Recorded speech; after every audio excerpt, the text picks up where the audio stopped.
It was late September of 2013 when I decided to stay at my uncle's old farm cabin in rural Kansas for a few weeks. I was 32 then, tired of city noise and work stress, and thought a few quiet nights in the countryside would help clear my head. The cabin was built in the 1960s and hadn't been lived in for years, except for the occasional use during hunting season. My uncle had passed away 2 years earlier, and since then, the place had just sat there, silent and forgotten, surrounded by miles of dry cornfields and barbed wire fences. The first day felt peaceful. The air smelled of dust and sun-dried hay. The wooden floor creaked under my boots when I walked inside, and the cabin had that old scent. A mix of dirt, damp wood, and engine oil. It had one small bedroom, a kitchen with rusty cabinets, and a back porch that faced a line of trees separating the farm from a creek. I unloaded my things from the truck: a cooler, some canned food, a flashlight, and a sleeping bag. The bed looked fine, but I didn't trust the old mattress, so I laid my bag on top of it. By sunset, I was sitting on the porch, watching the fields turn gold under the last light. The nearest house was probably 3 miles away, and there wasn't a single sound except the wind brushing through dry stalks and the distant hum of insects. It felt calm, the kind of silence that makes you think too much, but I didn't mind it. Not yet. That night, I had trouble sleeping. The wind picked up and made the barn door outside slam now and then. I got up around midnight to make sure everything was locked, then lay back down and tried to drift off. The quiet came back, but under it, I started to hear faint noises. It wasn't anything clear, just soft movements, like something dragging across the ground or brushing against the wall outside. I told myself it was probably a raccoon or a stray dog and forced my eyes shut. The next morning, I found tracks behind the cabin. They weren't boot prints, more like small bare feet.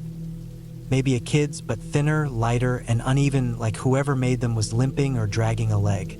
They led from the edge of the trees to the back door and then disappeared near the barn. My stomach tightened when I saw them, but I brushed it off. Maybe it was just some local kid messing around. Still, the sight of those prints stuck in my head all day. I kept busy that afternoon, cleaning up the place and checking on the barn. Inside were a few rusted tools, some old feed bags, and an oil-stained tractor that hadn't run in years. The smell of rats was heavy. The floorboards were weak, and dust covered everything, thick like ash. I stayed there only a few minutes before heading back to the cabin. As I closed the barn door, I caught something at the corner of my eye, movement near the tree line. It was quick, just a dark shape slipping between the trunks. I stared for a while, but nothing came out. The trees swayed quietly, and the air went still again. That night was worse.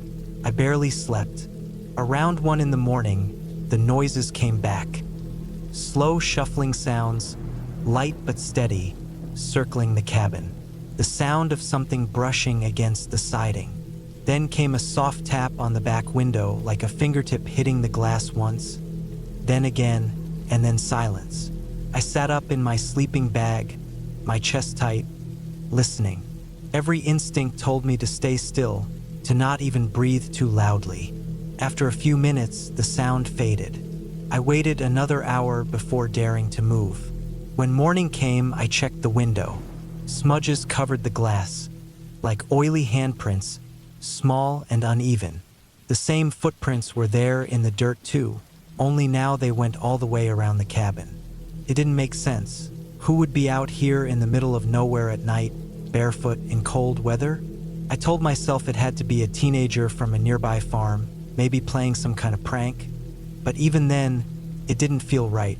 The closest farm was too far for someone to walk in the dark without a light. That evening, I tried to stay awake. I lit the kerosene lamp and sat near the window watching the fields. The night came heavy and cold. Around 10, I noticed something odd. The wind stopped completely. It was dead quiet, like the world had shut off. Not a single sound from the crickets or the leaves. That silence made me more nervous than anything else. I could feel the tension in the air, like waiting for something you can't see. Then I heard it again. Slow steps outside, crunching the dry grass. My pulse started pounding. I grabbed my flashlight and turned it toward the window, but the glass only reflected my own face. The steps stopped. For a long minute, there was nothing. Then the sound of metal, the barn door swinging open and hitting the wall. I stood there frozen. The sound came again, followed by something dragging, a heavy scrape against the barn floor. I didn't move. My throat felt dry, and my hands were shaking. I wanted to call someone, but there was no signal this far out.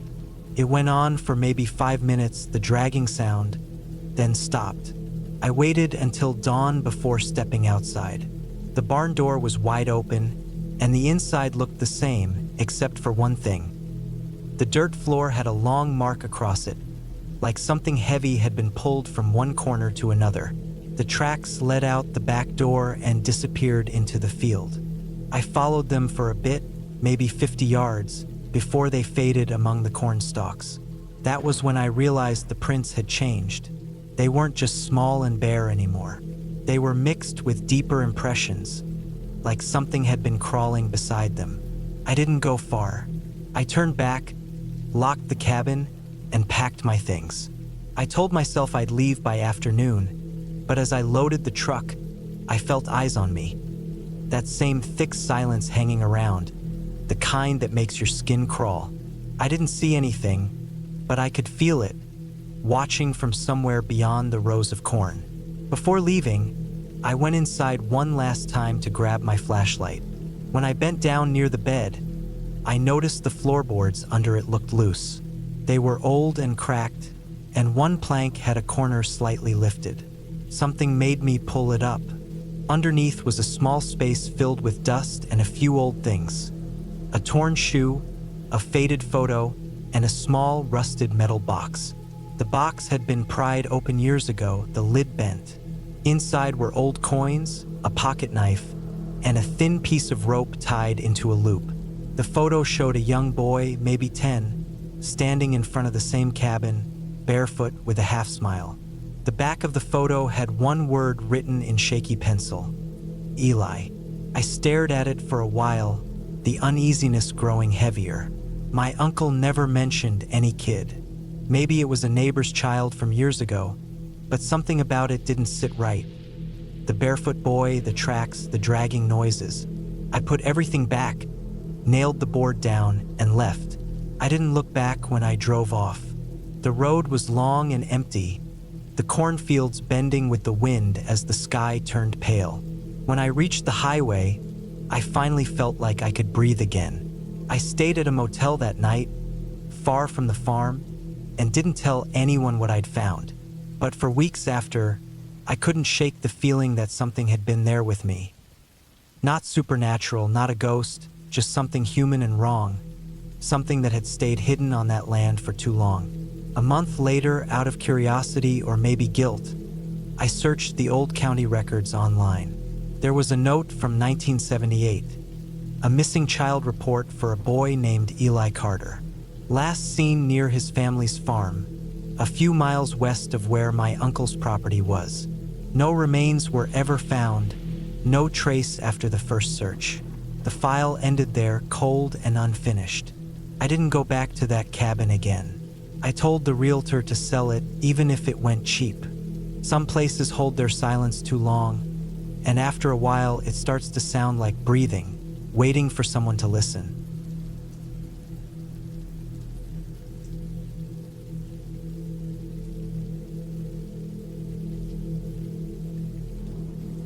It had been raining all day, the kind of cold, steady rain that soaks through everything and makes the air feel heavy.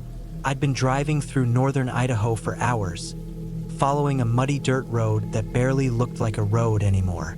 My plan was simple: get away from everything for a few weeks, build a small cabin on a piece of cheap land I'd bought months earlier, and live quietly.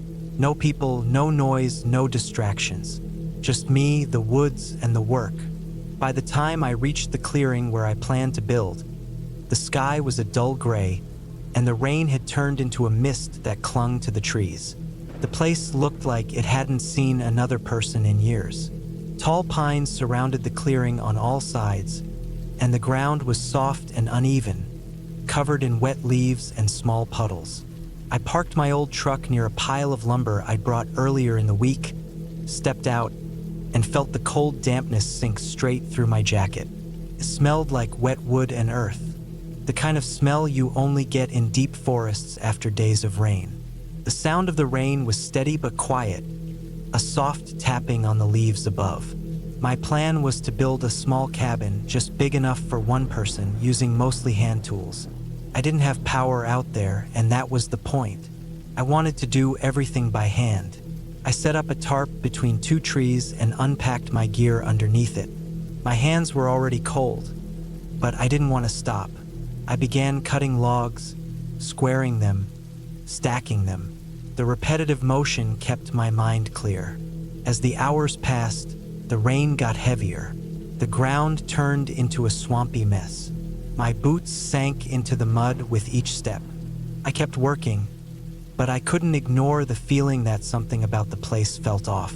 It wasn't fear, not yet, just a strange sense that I wasn't supposed to be there. The silence between the sounds of rain was too deep. No birds, no wind, no rustling animals.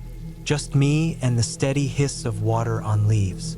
By evening, I'd managed to get the foundation set, 4 heavy logs placed in a square. My clothes were soaked, my hands numb, and I was starving. I got a small fire going under the tarp using dry wood I'd kept wrapped in plastic. The orange glow felt like the only warm thing in miles.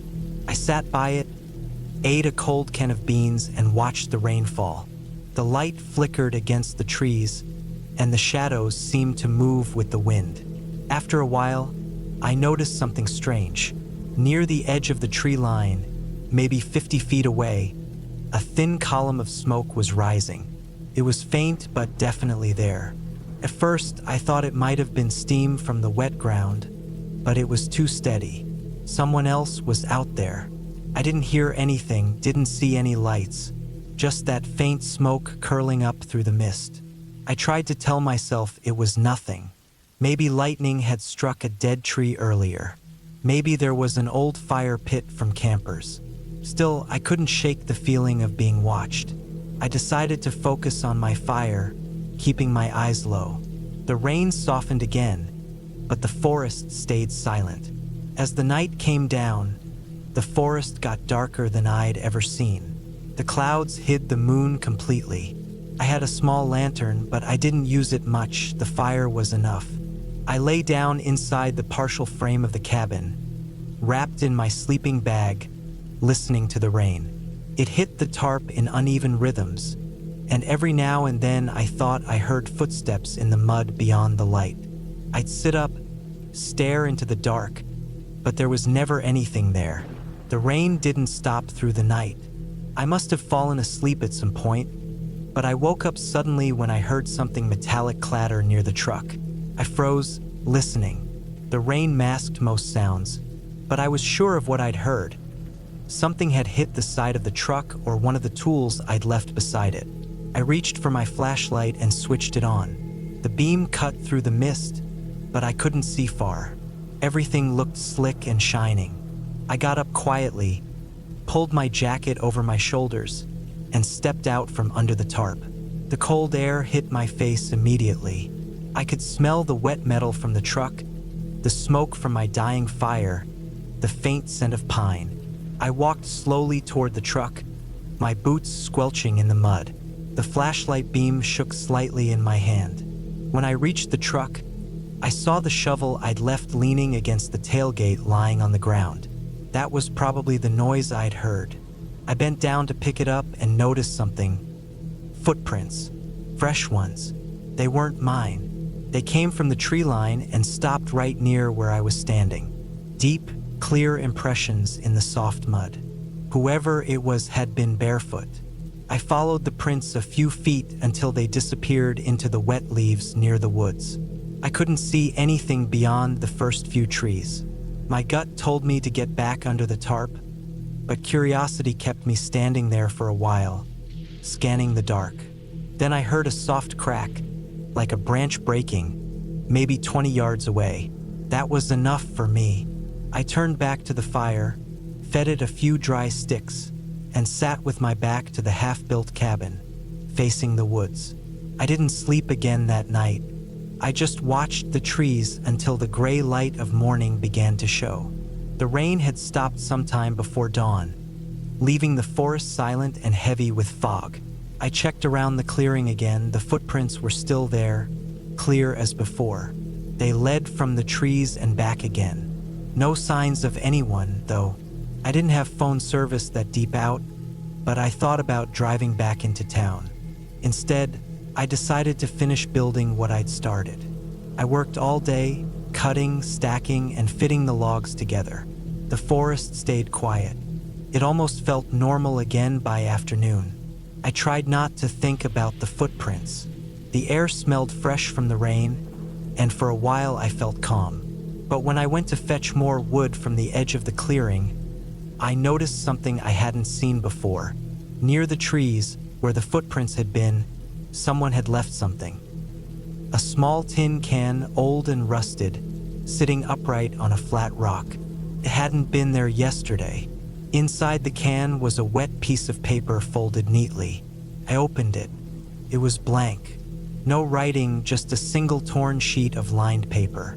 The edges were muddy, like it had been handled recently. I felt my stomach tighten. Someone had been close enough to leave that. By evening, clouds rolled back in, and the rain started again. Harder this time.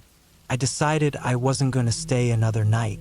I packed my tools, loaded what I could into the truck, and covered the unfinished cabin with the tarp. The rain hit the roof hard as I tied it down. My hands were trembling, not from the cold, but from that crawling feeling that I was being watched again.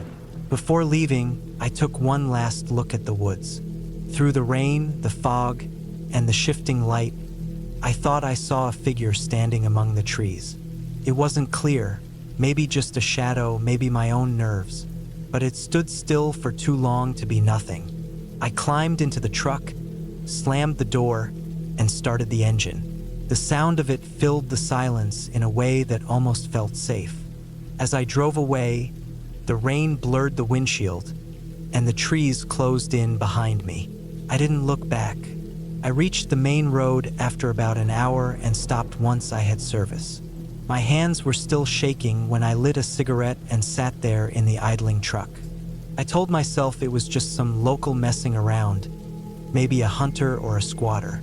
But the part that didn't make sense, the footprints had been barefoot, deep in the cold, wet mud, miles from any other road. A few weeks later, when I came back with a friend to check on the land, the tarp was gone. The logs I'd stacked were scattered, like they'd been kicked apart. The can and the paper were still there on the same rock. The paper was still blank. I never went back alone after that. I ended up selling the land the following spring. The new owner built a cabin there, bigger and stronger than mine ever would have been. Sometimes, when I think about it, I wonder if he ever saw the same footprints I did, or if, when the rain comes and the woods go silent, he feels the same way I did that night, like something just beyond the trees is still watching.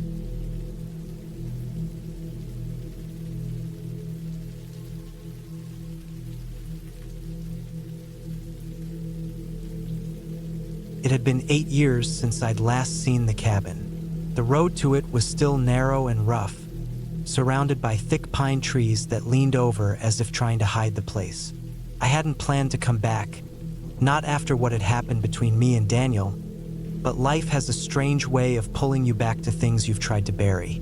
He died 2 months ago, heart attack, they said. I didn't go to the funeral. We hadn't spoken since the divorce.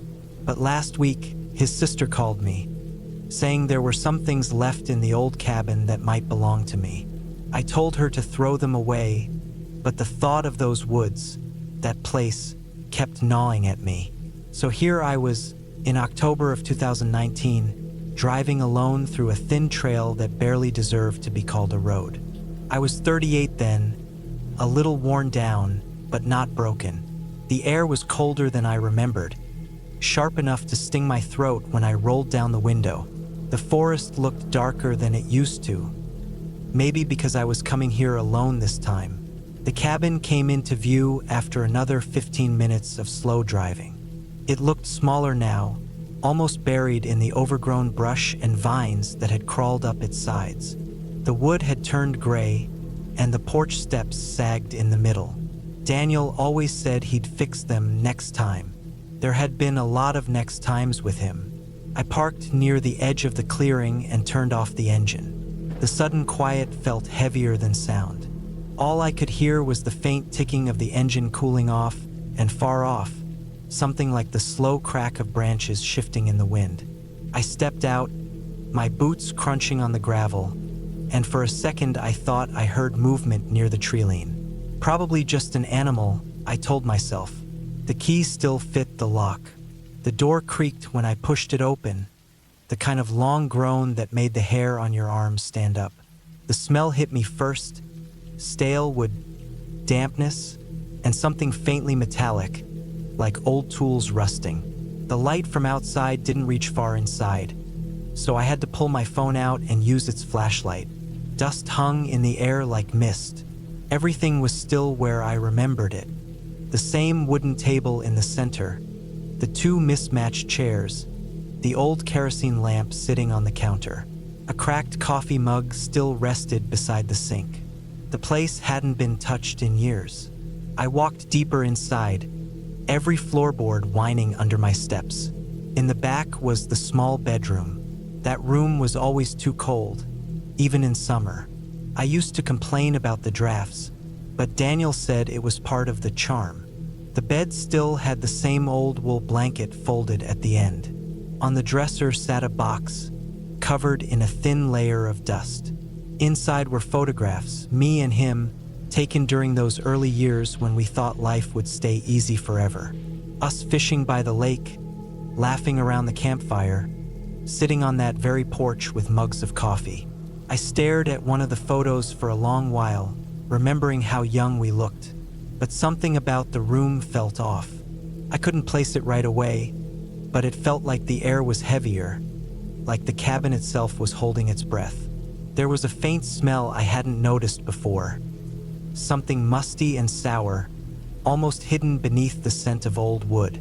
I opened the window to let air in, but the latch was jammed. When I tugged on it harder, I heard something shift behind the wall, a soft scraping sound. At first I thought it might be mice, but when I leaned closer, it sounded deeper, like something larger brushing against the wood. The sound stopped as soon as I froze. I waited, my ears straining. Nothing, just the creak of the cabin settling. I told myself I was being ridiculous. I went outside for a while to breathe. The sky was clouding over, and the air carried that damp smell that comes before rain. I circled around to the back of the cabin, where Daniel used to keep his tool shed. The shed door was barely hanging on its hinges. Inside were old saws, rusted nails, and a tarp covering what looked like an old generator. When I pulled the tarp back, I noticed deep scratches along the inside of the wooden walls. Not animal scratches, they were straight, deliberate, almost like someone had tried to carve something out of the wood. My stomach tightened. I backed out and looked around the yard. The forest was still, too still. No birds, no wind, just that pressing silence that makes you feel watched. It started to rain lightly, the kind that comes down thin but cold. I went back inside, closed the door, and lit one of the old kerosene lamps just to feel less blind. The light flickered unevenly, throwing shadows across the room. I sat down at the table and tried to gather my thoughts. I didn't want to admit it, but being back here was stirring something inside me. Unease, regret, maybe guilt. The last time I'd been here, we'd fought. I packed my things and left in the middle of the night. He'd stood on the porch, silent, not trying to stop me. That was the last image I ever had of him alive.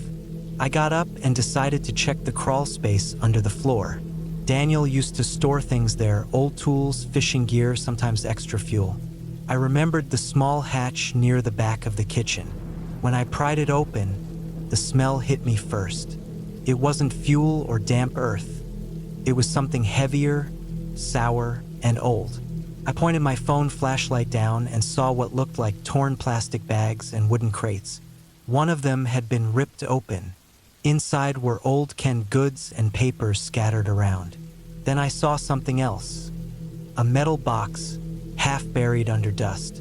When I pulled it out, I realized it was a small lockbox.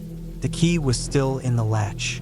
Inside were letters, some addressed to me, others to someone named E. None of them were mailed. I skimmed through one, my hands shaking a little. The writing was Daniel's, but the words didn't make sense. Rambling thoughts about noises in the woods, people watching him, someone coming to finish what they started. I put the letters back and closed the box. The floor under me creaked louder than before, like something shifting below. I backed away, staring at the open hatch. The rain outside had turned heavier now, hammering against the roof. That smell was stronger again, wet, sour, and sharp. I went to check the window, but the glass was fogged from the inside. When I wiped it clean, I noticed faint handprints, smeared in the condensation. They weren't fresh. They dried into the film of dust long ago. Still, it made my stomach twist. I stayed inside until it got dark. The storm grew louder, and the lamp started to flicker from lack of fuel. I decided I'd had enough. Whatever was in that place, whatever Daniel had been writing about, it wasn't something I needed to understand. I packed the letters into my bag, shut the hatch, and made sure the door was locked behind me. When I stepped out, the rain had slowed. The woods were quiet again. My car sat at the edge of the clearing, half covered in falling pine needles. As I reached for the door handle, I turned for one last look at the cabin. The light inside had gone out completely, just a dark outline against the trees, empty and still. I don't know why I hesitated. Maybe part of me wanted to see if I'd imagined everything. But deep down, I knew what I felt inside that place wasn't my imagination. Daniel had been losing himself long before he died, and maybe the cabin had become his last hiding spot. From the world, from me, maybe even from his own mind. When I drove away, I didn't look back again. The road seemed longer this time, twisting endlessly between the trees. By the time I reached the highway, the rain had stopped. I kept the letters, though I never read them again. Sometimes, late at night, I think about that scraping noise behind the wall, the smell, the handprints. I tell myself there's a logical reason for all of it. Rats, rot, weather, something simple. But whenever I close my eyes, I still see that cabin sitting alone in the clearing, waiting, with the door slightly open like it's expecting someone to come back. And every time I think about it, I know one thing for sure. I'll never set foot there again.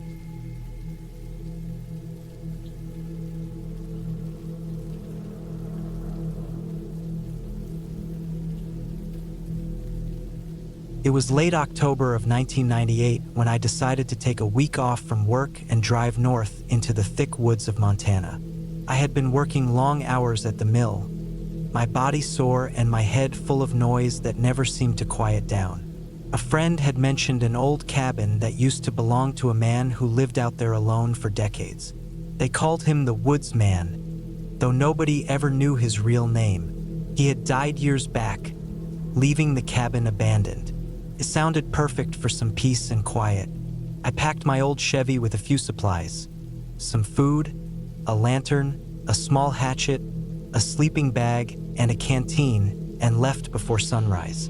The drive was long and quiet. The further I went, the narrower the roads got. Pines stood tall and close, their dark branches blocking the morning light. When I finally reached the old dirt trail that led to the cabin, I had to drive slow. The ground was rough, and the road looked like it hadn't been touched by a vehicle in years.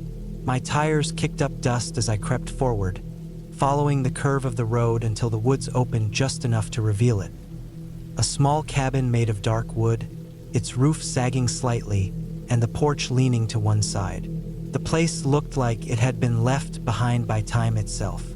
I parked a few yards away and stepped out. The air was cold, sharp with that dry autumn smell of leaves and pine bark. The wind moved through the trees, low and steady. I stood there for a moment, listening to the quiet, which was almost too quiet.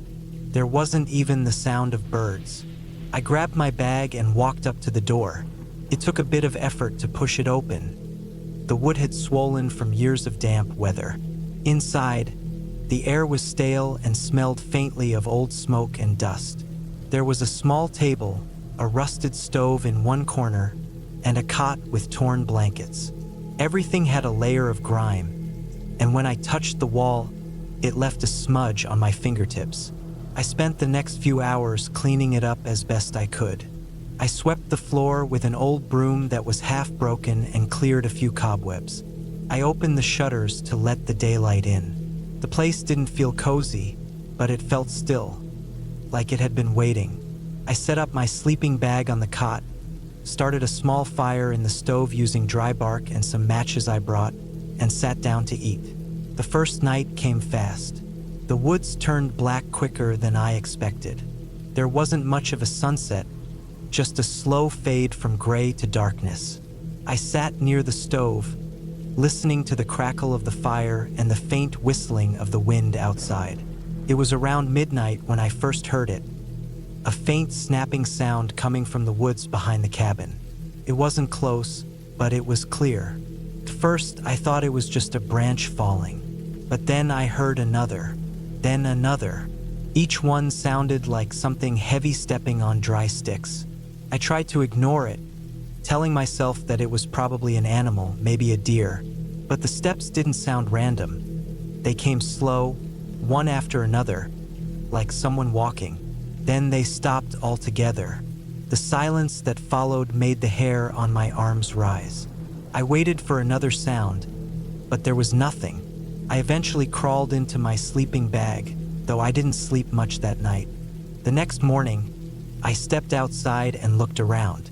The ground behind the cabin was covered in leaves, but I noticed some parts looked disturbed, as if something had been dragged or pressed down. I bent down and brushed aside some leaves. The dirt underneath had a faint indentation, almost like the shape of a boot print, though not very clear. Could have been old, I told myself. Maybe from the woods man himself years ago. Still, it didn't sit right with me. I spent most of that day cutting some fallen branches and stacking them near the porch.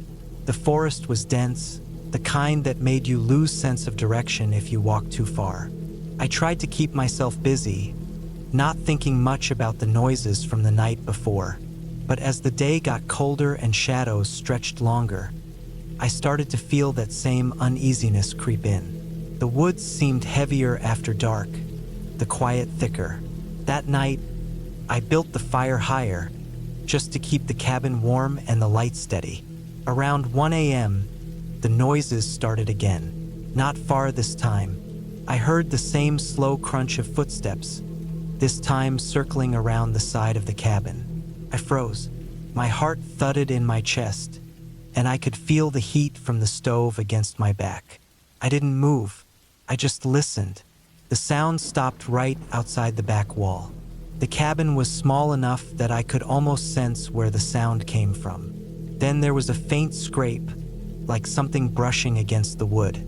I sat there for what felt like an hour, staring at the wall, not daring to move. Eventually, I didn't hear anything more. When dawn finally came, I stepped out again. There were tracks this time, real ones, big ones. Boots, definitely not mine. The prints circled around the cabin and stopped right near the window by the back. I followed them a little, but they disappeared a few yards into the trees. My hands were cold even though I wore gloves. Someone had been out there close enough to touch the cabin wall. I felt a deep unease, something instinctive, the kind of feeling that tells you to leave. But I didn't. I told myself it was probably a hunter, maybe lost. I decided to stay one more night and leave in the morning. That whole day I felt like I was being watched. Every sound made me turn my head. The rustle of branches, the crack of something falling, the faint whisper of wind. The woods didn't feel empty anymore. I kept my hatchet near me wherever I went. That last night I couldn't sit still. I kept the lamp burning and stayed by the stove, trying to read an old magazine I found, but I couldn't focus on a single word. Around midnight, the steps came again. Slow, steady, deliberate. I heard them from the front this time, then circling toward the back. The handle of the door creaked slightly, and I felt a surge of panic. I didn't move or breathe. The sound of fingers sliding along the doorframe was soft but distinct. I waited, then nothing. Absolute silence again. At first light, I packed everything up and loaded the truck as fast as I could. When I went around to the back to grab my empty water jug, I froze. On the wooden wall, right below the window, there were fresh marks. Deep scratches, uneven, like someone had dragged a blade across the wood.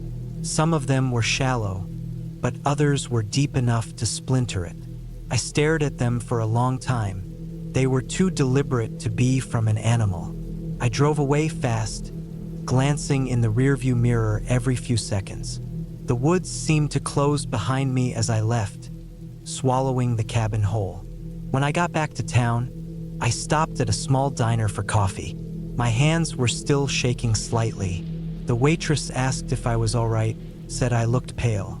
I told her I'd been out at an old cabin north of the ridge. She frowned and said there used to be a man living out there decades ago. He disappeared one winter, they never found him. People said hunters sometimes saw lights there even years after. I didn't say anything back. I just finished my coffee and left. For weeks after, I couldn't stop thinking about those boot prints, the sound of those steps, and the scratches in the wood. I thought maybe it was some drifter, maybe someone living out there in the forest, moving from one empty cabin to another, watching people who wandered too far. I started to understand why the woodsman had chosen to live alone. Out there, you start hearing things differently.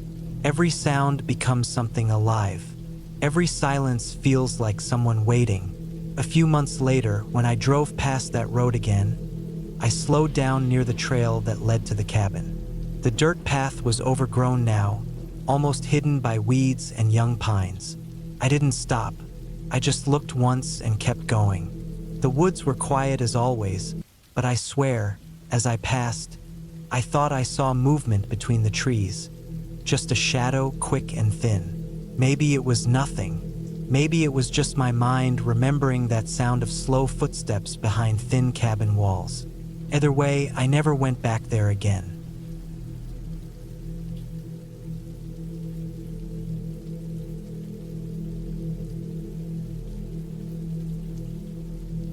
It was late autumn of 2011 when I took the ranger job at Lake Redfield National Park, a large stretch of thick forest and quiet trails in northern Montana. I was 32 then and had been moving from job to job, looking for something steady that would keep me away from crowds. I'd been working maintenance in small parks before, but this post was different. It required me to stay inside a small ranger cabin at the edge of the east section of the park, far from the main visitor area, almost 6 miles from the main office. It was meant for seasonal isolation checks, wildlife logging, and to monitor the trails that weren't used much during the colder months. The cabin was an old wooden structure built sometime in the late 70s. It had a single room with a cot, a desk, a propane heater, and a small kitchenette. There was a short porch facing the tree line, and behind the cabin was a storage shed that looked like it hadn't been used in years. The walls were covered with old paint that had peeled off near the corners, and the floor creaked every time I stepped on it. Still, it felt manageable for what it was: quiet, steady work, and a place where I could be left alone for weeks. For the first few days, everything was fine. I followed my assigned routes during the day, checking trail cameras, noting down fallen trees or blocked paths, and logging animal movement. The woods around that area were dense: spruce, fir, and old pines. The weather was starting to turn colder, and the air always smelled faintly of wet bark and dirt. At night, I'd sit by the heater, write my daily logs, and listen to the faint scratching of branches hitting the windows from the wind. Around the fifth night, I started noticing something strange. Not unnatural, just unsettling. The first time, it was a deep noise outside, like wood splitting or something heavy being dragged. It was distant but carried through the quiet. I thought maybe it was a bear or an elk, maybe something scavenging near the old garbage pit about 100 yards from the cabin. I noted it down in my log, but didn't think much of it. 2 nights later, I heard it again, but this time it was closer. It was around 2 a.m. I woke up because the heater had gone out.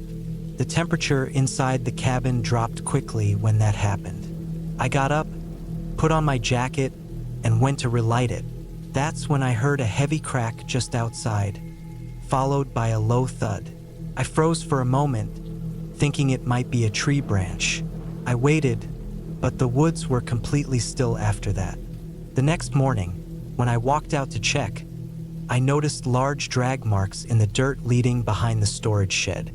The ground was covered with dead leaves, but the marks were clear. Something had been moved, something heavy. I followed it a little way behind the shed, but it just stopped near the edge of the trees.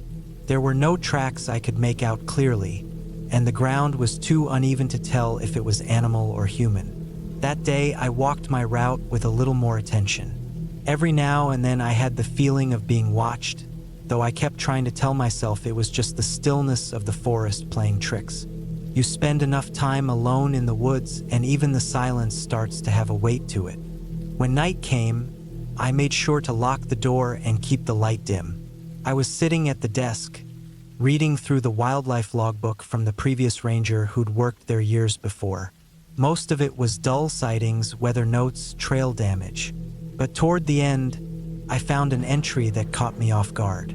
It was dated November 3rd, 2002. It said something like, "Heard the dragging again near East Ridge. Same sound as before. Something's moving close to the cabin at night. We'll check in the morning if I'm still here." That line, "if I'm still here," stayed in my head.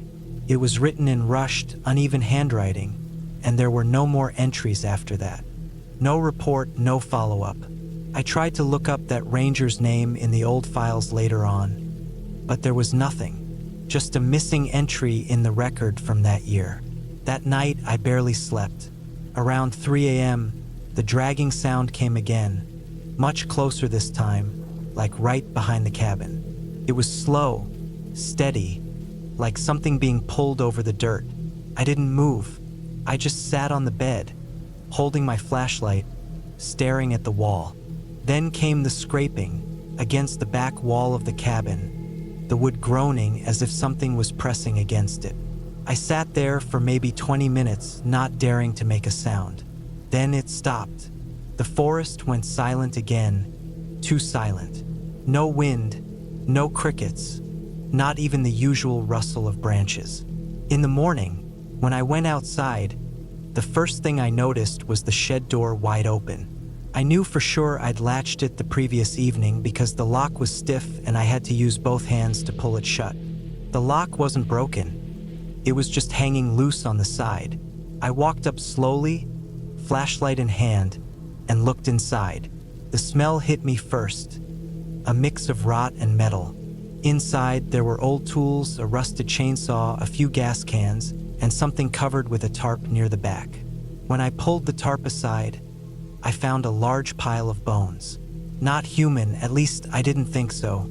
They looked like deer bones, maybe from an old carcass that had been stored there years ago, though the pile was strange.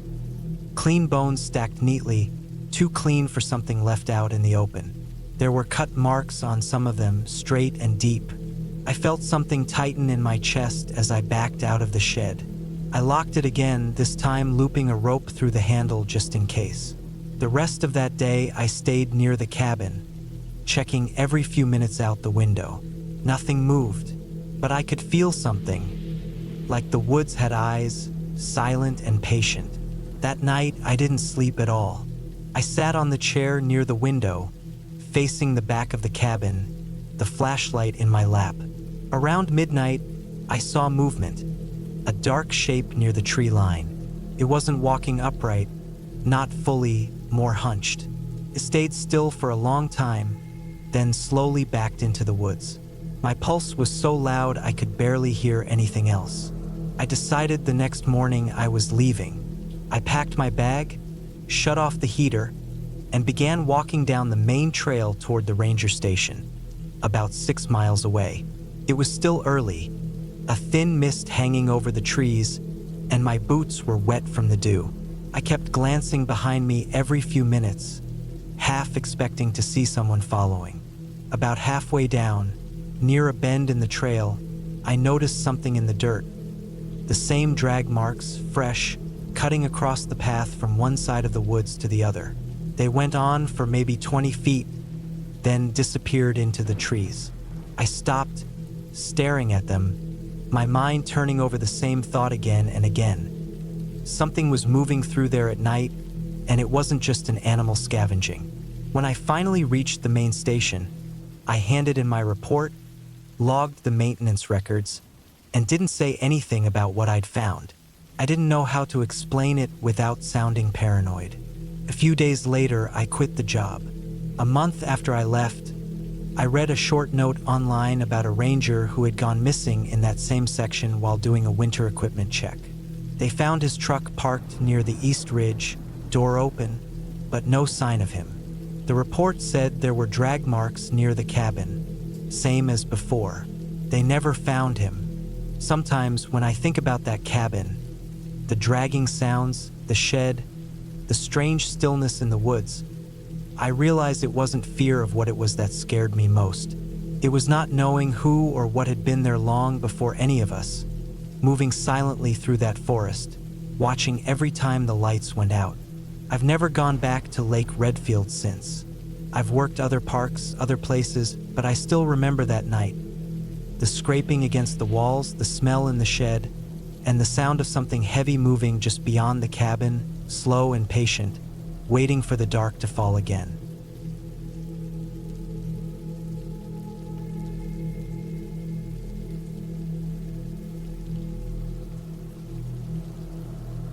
It was late September, the kind of time when the trees in northern Montana start to turn that deep orange color, and the air feels colder than it should.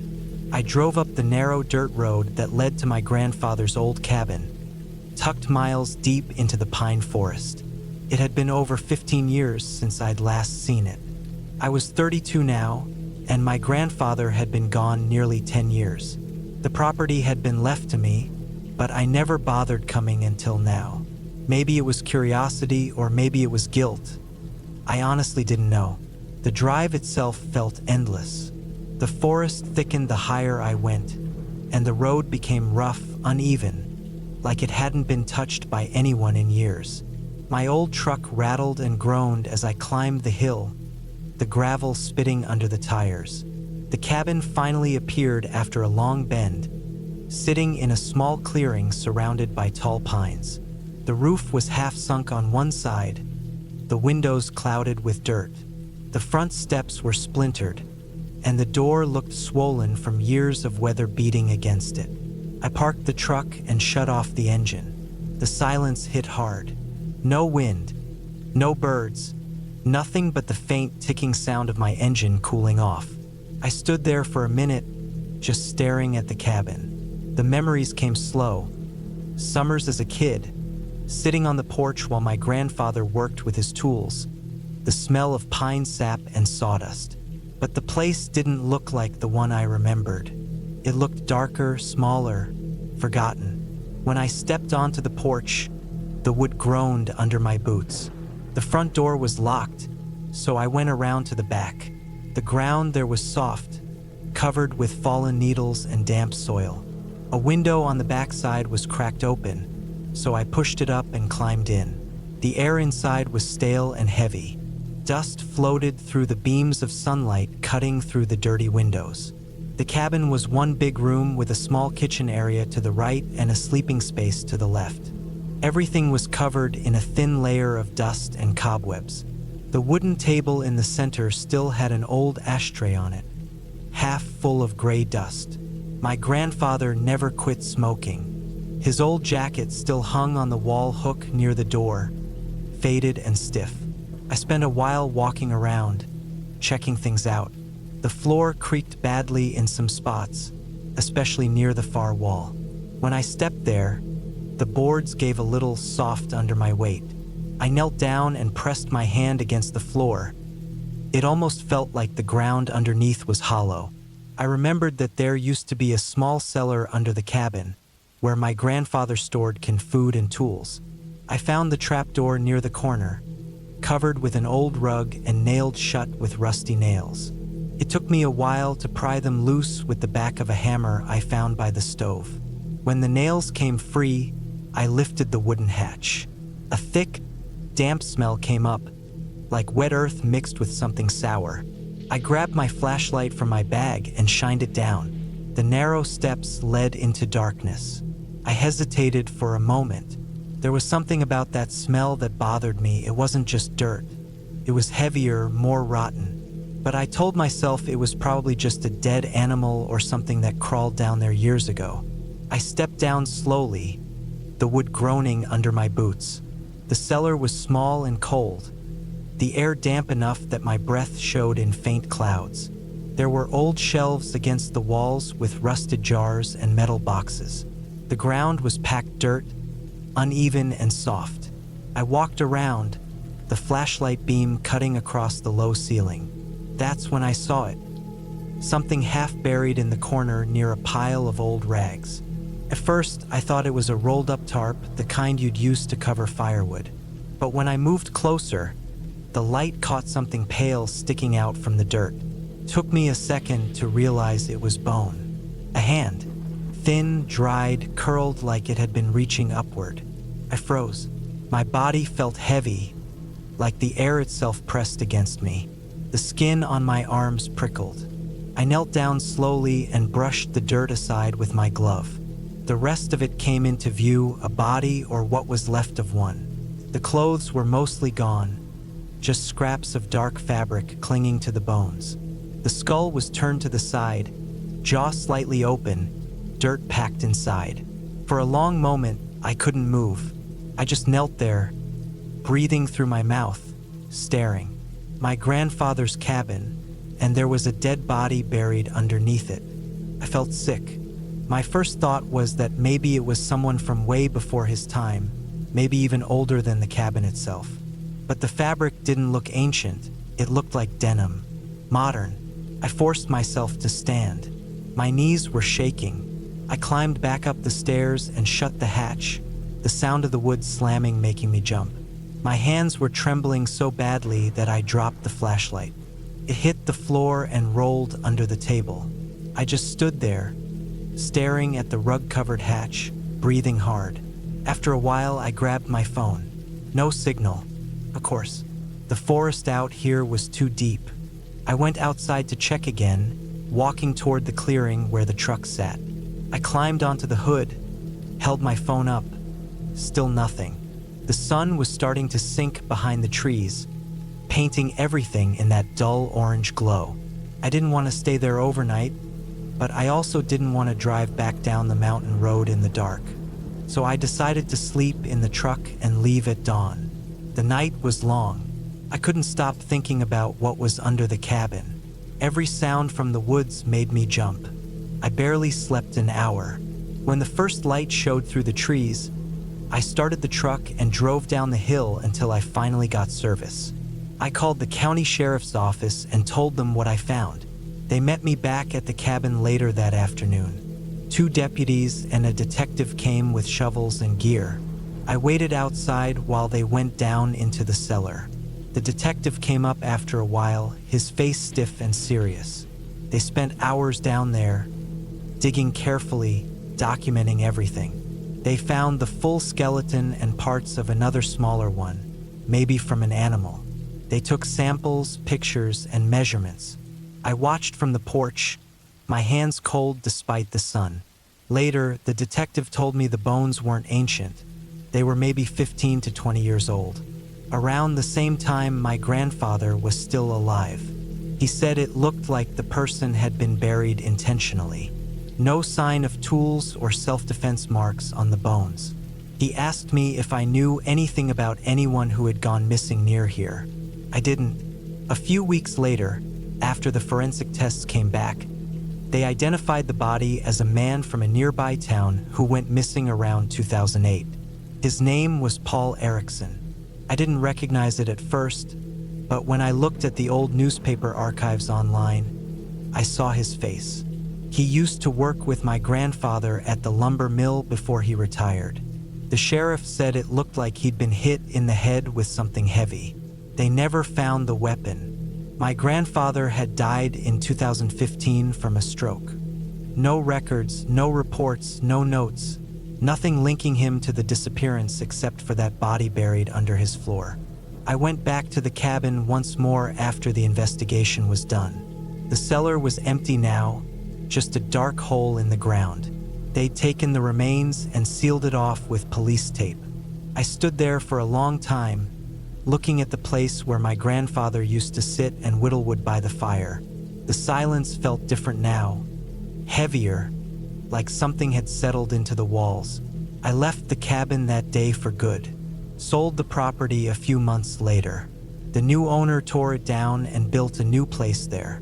But sometimes when I think about my grandfather, the quiet way he used to look at people, the way he always kept the cellar locked, how he'd go down there late at night when I was a kid, I start to wonder if maybe I'd seen more than I realized back then. I never got any answers, and maybe that's for the best. But I'll never forget the smell from that cellar, or the sight of that pale hand reaching through the dirt, as if it had been waiting all those years for someone to finally find it.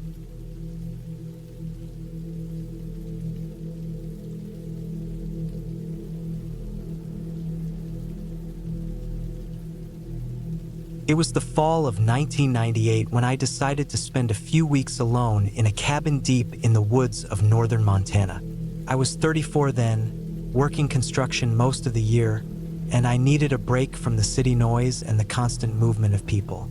I found an old cabin listed for cheap in a small town called Clearwater Junction. The pictures showed it sitting on a clearing surrounded by tall pines, maybe half a mile off a gravel road.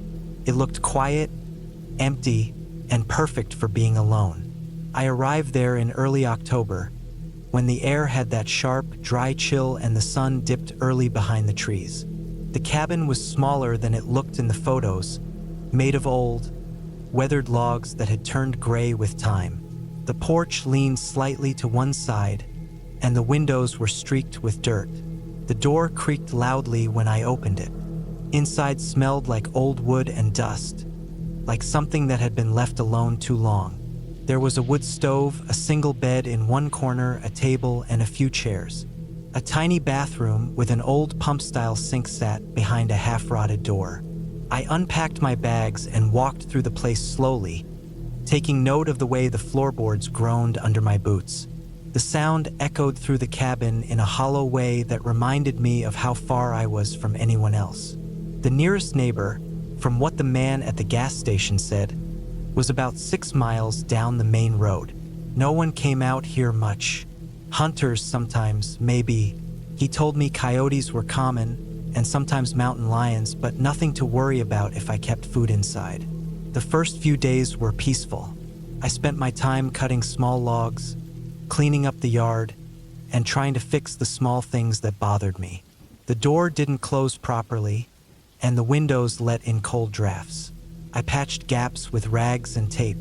At night, I'd sit by the stove, listening to it pop and crack while I read an old paperback I brought.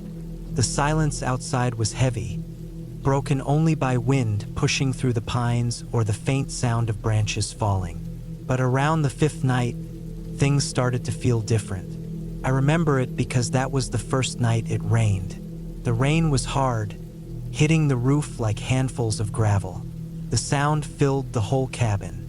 Around midnight, I thought I heard something else, something heavier than rain, like footsteps, slow and heavy, moving across the porch. I sat still in the dark, my book half open on my lap. The sound came again, faint but distinct. Wood creaked, then a dull thump, like someone brushing against the wall. I held my breath and listened. The sound stopped after a few minutes. I told myself it was the wind or maybe a branch falling. I wanted to believe that, so I forced myself to. But when I went out the next morning, I saw something odd, muddy prints on the porch, leading up to the door. They weren't clear enough to tell what they were, but they looked human. I checked around the cabin, half expecting to find something missing, but everything looked the same. I convinced myself it could have been hunters passing through or some kids exploring. Still, I couldn't shake the feeling that someone had been standing right outside while I slept a few feet away.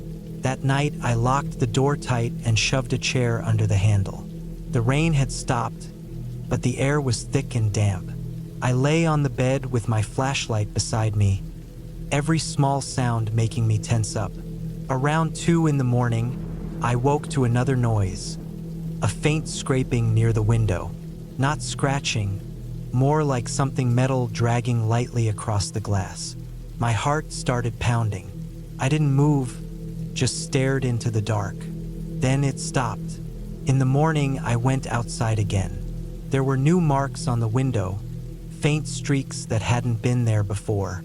I looked around the ground and found a small, bent nail lying in the dirt, like something that might have fallen from the cabin or been dropped. I told myself again it was nothing. Maybe an animal brushed against it, maybe it was the wind. But part of me didn't believe that. A few nights later, I noticed small things changing inside. My flashlight, which I always left on the table, was once found on the floor near the bed. The kitchen chair was moved slightly, just a few inches, but I knew I hadn't touched it. One of the cans I kept on the counter was gone, though I eventually found it behind the stove later that day.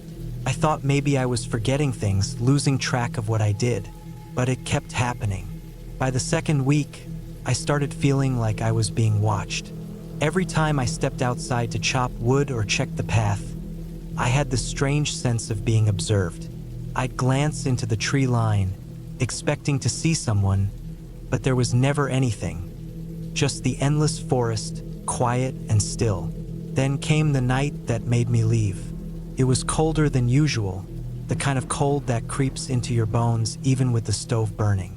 I remember waking up because I felt a sudden draft, a cold rush of air moving across my face. I sat up and realized the door was open, wide open. I knew I had locked it. The chair I wedged under the handle was pushed aside. My chest tightened, and I froze, staring at the black square of open doorway. I reached for the flashlight, but it wasn't there. It had been on the table, but now it was gone. The only light came from the faint moon outside. I could barely make out the shape of my boots by the bed. I stood up slowly, heart hammering, and moved toward the door. The floor creaked loudly under my feet. I looked out into the dark clearing, but it was empty, just trees and shadows. Then I heard it, a faint rustling, maybe 30 yards away, like someone moving quickly through the brush. Not a run, but fast enough to sound deliberate. I couldn't see anything, but I could hear it, fading into the woods. I slammed the door shut, jammed the chair under it again, and sat by the stove until morning without sleeping. When daylight came, I went outside to check. The ground was wet from frost, and there were tracks again, clearer this time. Human, boots. The prints came from the woods right up to the porch and then turned back. I followed them a little way down the trail until they vanished into the brush. That was enough for me. I packed everything I had into my truck within an hour. I didn't even bother to sweep or shut the windows properly. The moment the engine started, I felt a wave of relief I can't describe. I didn't stop until I reached the gas station near the main road. When I told the man working there what I saw, he didn't seem surprised. He said sometimes people lived off the grid out there, drifters, old hermits, sometimes men hiding from the law. The woods stretched for miles with no patrols, no neighbors, No one to notice if someone wandered too close to your cabin. That was the last time I ever went back. I sold the place a few months later through the same agent I bought it from. I never told him what happened, and I never asked who ended up living there after me. Even now, when I think about those nights, I don't picture anything supernatural. It wasn't ghosts or spirits. It was just someone, some real person, who had been close enough to watch me sleep through the cracks of an old wooden wall. That thought alone still keeps me up some nights. And sometimes, when I wake in the dark, I still find myself listening. Not for voices or footsteps, but for that faint scraping sound against the window.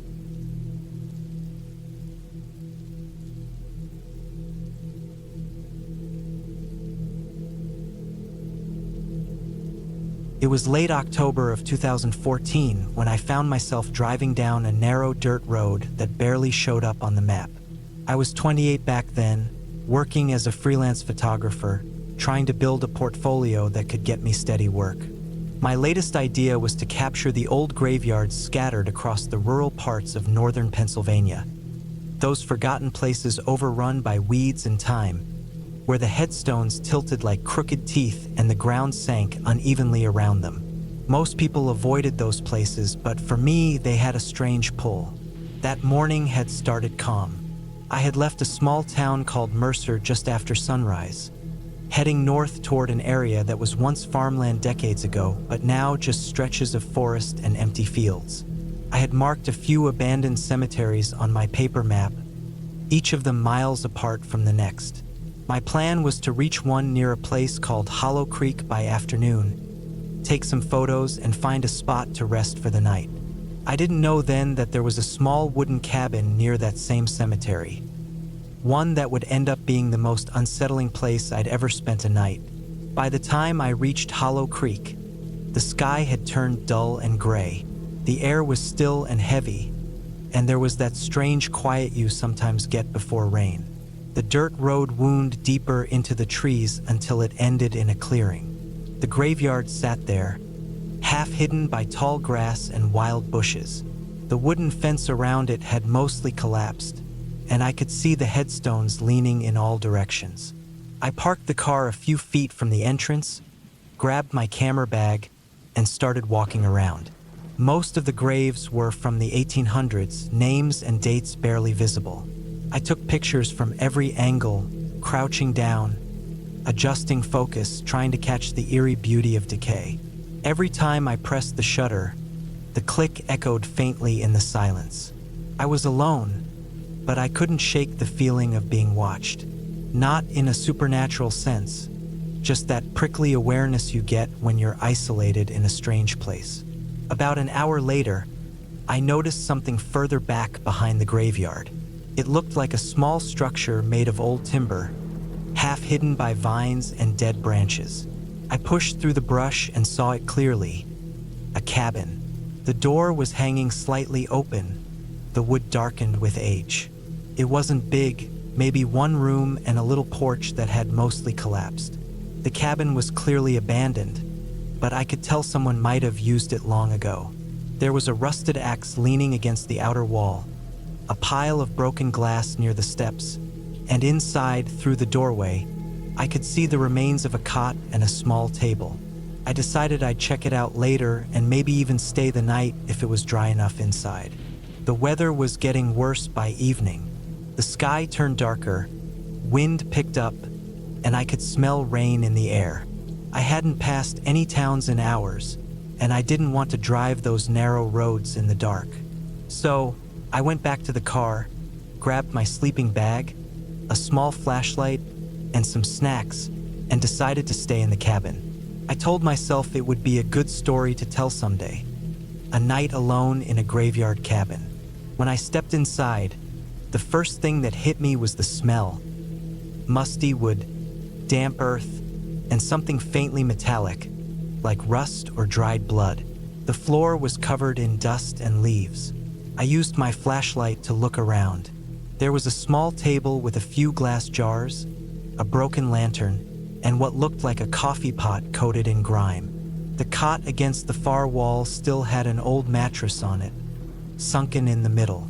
I unrolled my sleeping bag on top of it, brushed away the debris, and tried to make myself as comfortable as possible. As the rain started outside, I could hear every drop hitting the roof. It wasn't completely watertight. Small drips fell near the corner, creating a rhythmic tapping sound. I lay there for a while, staring at the wooden ceiling, thinking about the people buried just a few yards away. The idea didn't bother me much at first, but the longer I listened to the rain, the more I started noticing things. Every few minutes, I'd hear a faint creak, like someone stepping on old boards, then silence, then another sound, softer, like something brushing against the outside wall. I told myself it was just branches moving in the wind, maybe a raccoon or deer. But then I heard it again, this time closer to the door. A dull, slow scrape. I sat up, holding my flashlight tight. I pointed it toward the doorway, but the beam only showed the cracked frame and the dark beyond it. I didn't move for a while. I just listened. The scraping stopped. Then I heard something else. A quiet thud, like a footstep in wet dirt. The logical part of my mind kept saying it was an animal, but the human part, the one that knows fear deeper than logic, told me to stay alert. I turned off the flashlight to see if my eyes would adjust. The faint glow of lightning outside flickered through the cracks in the wall, giving brief glimpses of the interior. Each flash made the shadows shift in strange ways. I didn't sleep at all that night. I just lay there, heart pounding, listening. Around midnight, the sounds moved to the back of the cabin. I could hear faint movements, slow and irregular. Then a louder one, something scraping against the wall again. It wasn't frantic, just methodical, like someone dragging something heavy along the boards. I held still, afraid to make any sound. After what felt like hours, everything went quiet. The rain eased up, and all I could hear was the occasional drip of water through the roof. I must have eventually dozed off because when I opened my eyes again, it was dawn. I immediately checked around the cabin. Outside the back wall, the soil looked disturbed. There were shallow marks in the mud, like something had been dragged. I followed them a few feet before they disappeared near the edge of the graveyard. I didn't want to follow them further. I packed my things fast, throwing my gear into the car without even taking more pictures. Before I left, I looked back at the cabin one last time. In the morning light, it looked even older, like it was barely holding itself together. On the outer wall near the door, I saw something I hadn't noticed before. A series of small nail holes forming what looked like letters. Most of them had rusted away, but I could make out the faint shape of a name or initials. I couldn't tell what it said exactly, but it looked like someone had once marked it as theirs, maybe decades ago. When I finally got back to town, I stopped at a gas station and asked the old man there if he knew anything about a cabin near the Hollow Creek Cemetery. He just said there used to be a caretaker who lived out there back in the 70s, but he disappeared one winter and was never found. They stopped maintaining the cemetery after that. I didn't say anything.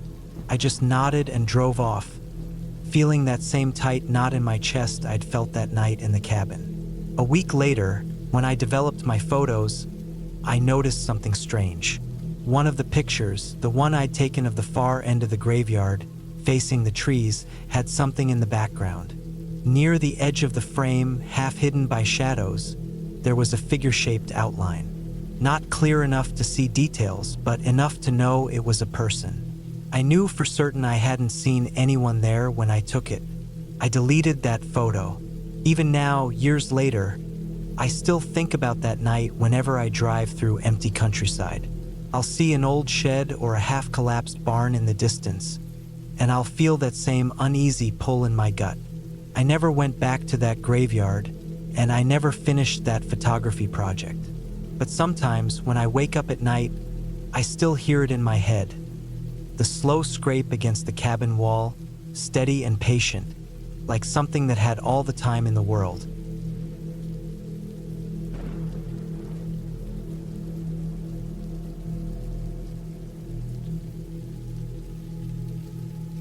It was early November 2018, somewhere deep in northern Montana, about 40 miles from the nearest town called Havre. I had rented a small hunting cabin that sat near a patch of state forest, tucked between low ridges and thick pine trees. I went there alone, just me and my old .308 rifle. I was 36 at the time, not much of a city person, and I'd grown tired of seeing people every day. The cabin had no electricity, no phone signal, no running water, just a metal wood stove, a table, a single bed, and a small outhouse a few yards away. It was quiet, almost too quiet, but that was what I came for. I wanted stillness. The first day was fine. I reached just before sunset, parked my truck beside the cabin, and unloaded my gear: rifle, food, sleeping bag, lantern, and a cooler full of supplies. The cabin was old, built maybe in the 60s. The boards were weathered and gray, the windows slightly foggy, and the inside smelled like dust, old wood, and dry pine needles. There was a small shelf nailed crookedly to one wall, with a few old hunting magazines and rusted cans that had probably been there for decades. I remember the first night was cold enough that I had to keep feeding the stove every hour. The wood hissed and cracked, and sometimes the wind outside made the trees groan. The place didn't have any insulation, so every sound outside carried through the walls. At one point during the night, I heard what sounded like footsteps in the leaves outside, slow, crunching, and moving near the outhouse. But it was common for deer to wander around at night, so I didn't think much of it. The next morning, frost covered everything. My breath came out in clouds, and the ground was stiff. I set out after breakfast, following a faint game trail that led up into the ridge behind the cabin. I walked maybe 2 miles and saw some old elk tracks, a few days old, nothing fresh. Around noon, I turned back, and that's when I noticed something that bothered me. A deep, boot-shaped print in the mud near the back of the cabin. It wasn't mine. I could tell by the tread. Mine had wider patterns, while this one was narrow, maybe a size smaller, and it faced toward the cabin door. At first, I figured maybe it was from some other hunter. The area wasn't private land, so others could be around. But still, I hadn't seen a single truck or person since I got there. The nearest road was a dirt track several miles away. That night, the wind picked up again. I tried to read one of the magazines under my lantern light, but I kept glancing at the window. The woods outside looked black, not just dark, but completely solid like a wall. Every small sound made my stomach tighten a little. I ate some canned beans, sat by the stove, and tried to tell myself I was being paranoid. Around midnight, I heard something again, this time closer. Slow steps crunching across the frozen leaves. They moved from one side of the cabin to the other, pausing now and then. I could hear the soft creak of branches being pushed aside. I grabbed my rifle and waited, sitting still. My heart was beating too hard. The steps stopped for a while, then I heard something scrape against the wall, just once, like a glove or a stick brushing across the wood. I waited for what felt like an hour before I finally heard the crunching fade away into the distance. In the morning, I checked around the cabin. There were new footprints, same tread as before, circling the place once and stopping near the back window. Whoever it was had come close enough to look inside. The glass was smudged slightly, like someone had leaned against it. I walked about 50 yards in the direction the tracks led, but they just disappeared into the trees. For the next 2 days, I kept hunting, but I didn't go far. I stayed within earshot of the cabin, uneasy the entire time. I stopped sleeping deeply. I'd drift off and then wake up to the sound of the wind, certain I'd heard something else. My food was running low, and I planned to leave early, but I wanted one more morning hunt before I packed up. The fourth night was the worst. The wind had died down completely, and the forest was silent. Around 2 a.m., I woke up sweating even though it was freezing. There was no sound at all, but I could feel something was wrong. I sat up in bed and listened. After a few seconds, I heard the faint creak of the wooden steps outside. Slow, careful, one at a time. I held my breath and stared at the door. There was no lock on it, just a latch from the inside. Then the handle moved, twisted softly, then stopped. My chest felt tight. I picked up the rifle and aimed it at the door, not even thinking. Whoever was outside must have realized it was latched, because the handle moved again, harder this time, but still quiet. Then nothing. I waited like that for at least half an hour. Finally, I heard the steps again, moving off the porch. A few minutes later came a faint rustling sound near the back window, followed by a long pause. I didn't sleep again after that. When the sun finally came up, I opened the door and looked around. There were more prints, fresh ones, all around the cabin. And on the porch, just near the door, I found something that made my stomach twist. A torn piece of a gray jacket sleeve caught on one of the splintered boards. It looked newer than the cabin's wood, maybe from this year. I took it and threw it inside, planning to take it with me as proof. I didn't go hunting that morning. I packed everything and loaded the truck as fast as I could. But as I carried the last box to the truck bed, I noticed something else. My tire tracks from when I'd arrived were gone, completely covered by new ones. Someone else had driven up to the cabin sometime during the night. Their tracks led from the main dirt trail to about 50 feet from the cabin, then turned sharply and went back into the trees. I checked my truck carefully, half expecting something to be tampered with, but it looked fine. I didn't waste a second. I got in and drove straight out. The dirt road felt endless, twisting through the pines, the truck jolting over rocks.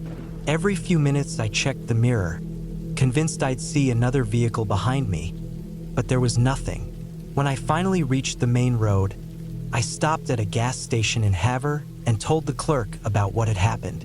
He listened but didn't seem surprised. He said people sometimes went missing out there, mostly campers or hunters who wandered too far.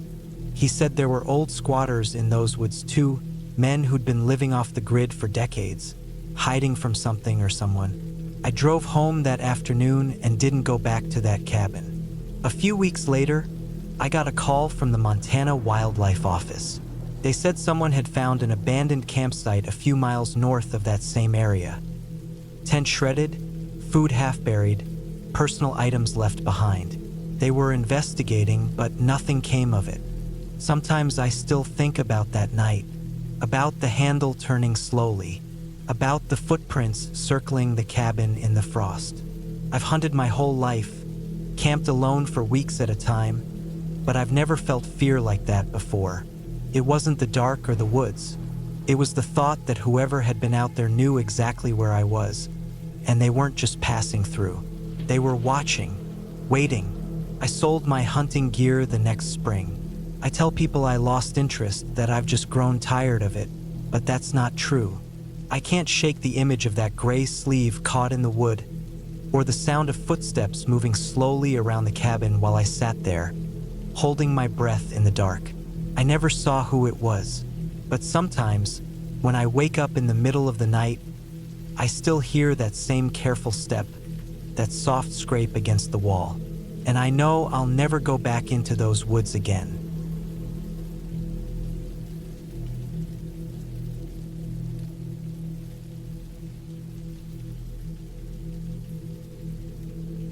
It was late October of 2019 when I decided to take a short break from everything and drive out to northern Arizona for a few days. I'd rented a small wooden cabin near the base of the San Francisco Peaks, far enough from town that the nights were pitch dark and quiet. I was 34 then, working long hours as a mechanic in Flagstaff, and my head was just constantly buzzing with work and noise. I thought a few days in isolation would clear it. The cabin wasn't much. Just a single story with a small front porch, 2 windows facing the pine forest, and a small dirt path that led down to a creek about 200 yards away. There was no Wi-Fi, no cell signal, and no neighbors anywhere close by. The last gas station was 15 miles behind me. That isolation had been what I wanted when I booked it, But when I first got there and realized how quiet everything was, it hit me harder than I expected. You don't really know silence until you're sitting in a place where the only thing you can hear is your own breathing and the wind through pine branches. The first night passed normally. I unpacked my stuff, lit a fire in the small wood stove, made a simple dinner, and sat outside watching the last bit of daylight fade behind the trees. The air was cold enough that I could see my breath, and when darkness settled, it came fast and heavy. There were no city lights, no passing cars, just blackness swallowing everything beyond the porch. I remember sitting there, feeling small, and the sound of the forest felt different, almost like it was watching me. But I told myself it was just because I wasn't used to being this far out alone. The second day, I decided to explore around the cabin. The property owner had said there was an old trail that went up the hill behind it, so I followed that. It was a narrow path, barely visible under the fallen pine needles. I walked for maybe half an hour until I reached a flat spot with a wide view of the valley. From there, I could see the cabin far below, sitting alone like a dot among the trees. It looked peaceful from up there, small and harmless. But what caught my eye was a strange, uneven clearing maybe a few hundred feet north of the cabin. The grass there looked flattened in a circular pattern, and there were dark patches of soil, like something had burned or bled into the dirt. I figured it might have been an old campfire spot or maybe where someone had dumped fuel. When I went back down and walked toward it, I noticed something odd. There were animal tracks leading in and out of that clearing, but they weren't like anything I'd seen before. They looked like deer tracks at first glance. Long, narrow prints, but the pattern didn't make sense. They circled back on themselves, then changed shape halfway through, as if whatever made them was switching between two different sets of feet. I crouched and studied them for a minute, but the more I looked, the more I felt this quiet, heavy discomfort in my stomach. I decided to just let it go. It wasn't my land. That night, things started to feel different. Around midnight, I woke up because something had brushed against the cabin wall. It wasn't the wind. It sounded like something dragging slowly, maybe a branch or an animal brushing by. I sat up in bed and listened. Then came a short, quick scratching at the door. Not loud, just faint and deliberate. I stayed completely still. My first thought was that a coyote or raccoon had come close, but when I looked toward the window, I saw something move past the glass. Tall, almost human height, but too fast and quiet to be a person. I got up, careful not to make a sound, and checked the lock. The door was solid, but I could still feel my pulse thumping in my neck. I waited by the window for a while, trying to see outside, but the only thing I could make out was a shape standing near the tree line, still and dark. The longer I stared, the less sure I was of what I was seeing. It didn't move. It just stood there until I finally stepped back, sat on the edge of the bed, and waited until sleep forced my eyes shut again. The next morning, there were tracks outside the door, the same kind I'd seen in the clearing, but this time they came right up to the steps. The shape of them bothered me. The prints started wide, almost like a person walking barefoot, but as they went farther away, they shifted again into animal shapes. I thought about leaving that day, but the cabin was paid for and I tried convincing myself it was just a trick of light and imagination. By evening, the wind picked up hard. The trees outside bent and creaked, and the cabin moaned like it was breathing. I stayed inside, sitting near the fire with a flashlight and a book, but I couldn't focus on a single word. Around 10, the power flickered, then went out. The room went black except for the dim orange light from the fire. I went to check the fuse box outside, thinking maybe the storm had knocked something loose. When I opened the door, the cold hit me like a wall. The wind had died completely, but the forest was dead silent again. As I stepped onto the porch, I heard a soft, wet sound to my right, down by the dirt path that led to the creek. It was faint but rhythmic, like footsteps pressing into mud. I shined the flashlight that way, and for a split second, I saw something standing by the trees.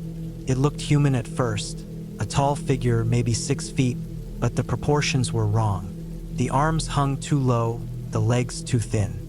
Its skin, or whatever it was, looked pale and stretched tight, almost like raw leather. I froze. My flashlight shook in my hand, and then, before I could even move, it crouched down on all fours and bolted into the trees, fast enough that I barely registered the motion. I ran back inside and locked the door, shoving a chair under the handle. I didn't sleep that night. I sat by the stove, listening to every creak and sound outside, waiting for something else to happen. Around 3 in the morning, I heard a low noise, almost like a person trying to breathe through their throat, slow and rough. Came from just outside the wall, right behind where I was sitting. I could hear it moving along the side of the cabin, slow and steady, like it was feeling its way around. Then it stopped right under the window. I didn't move a muscle. When the first light came through the trees, I finally felt like I could breathe again. I packed everything into my truck and didn't even eat breakfast. When I stepped outside, the air smelled faintly of iron, like rust or blood. I walked a few steps toward the trees and stopped when I saw the tracks again. They went from the window around the cabin and off toward the creek. But this time there was something else. Pieces of fur, torn and scattered, like from a deer or coyote. But underneath, I saw what looked like scraps of fabric, almost like clothing mixed in with the fur. That was the moment I decided not to think about what I'd seen. I got in the truck, started it, and didn't look back once as I drove down that dirt road. When I reached the main highway, I finally stopped shaking. I didn't tell anyone what happened. I didn't even tell the owner of the cabin. I just said something came up and I had to leave early. A few months later, I looked up that area again out of curiosity. The listing for the cabin was gone. I found a small local article online about a hunter who'd gone missing near the same region. Said he'd been tracking a wounded deer and never came back. The search team had found his rifle and jacket torn apart near a creek bed. No sign of him. I've gone camping plenty of times since then, but never that far out again. I keep to places where I can see lights in the distance, where I know someone's close. But every time I see an open stretch of pine forest, my stomach still tightens the same way. I can still picture that shape by the tree line, watching me in silence, like it was deciding whether to come closer. I never tell anyone about that night because I don't want to sound crazy, but I know what I saw, and whatever that thing was, it wasn't a ghost. It was real enough to leave tracks in the dirt that I still see when I close my eyes.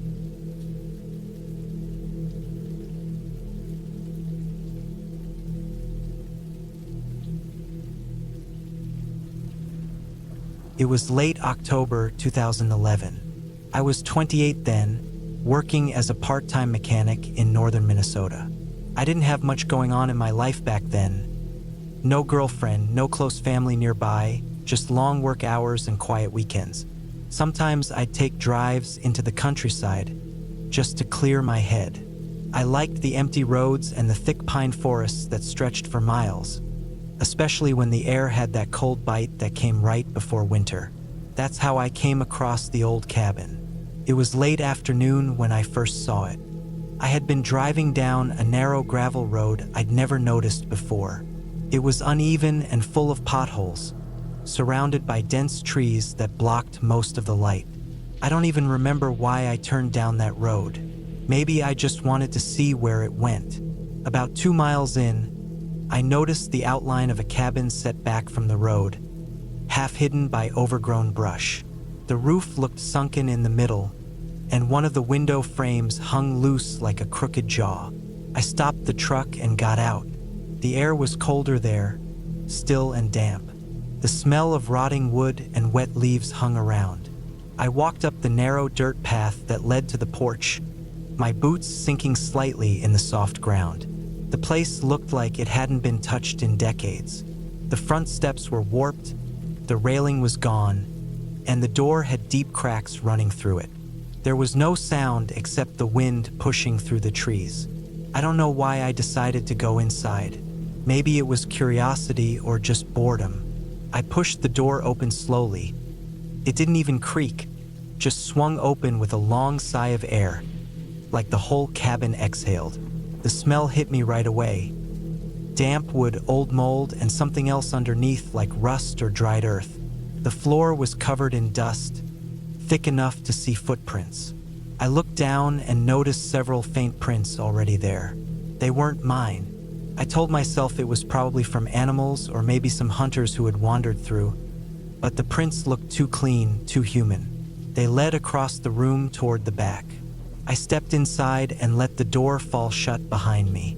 The light coming through the small window was dim and gray, barely enough to see.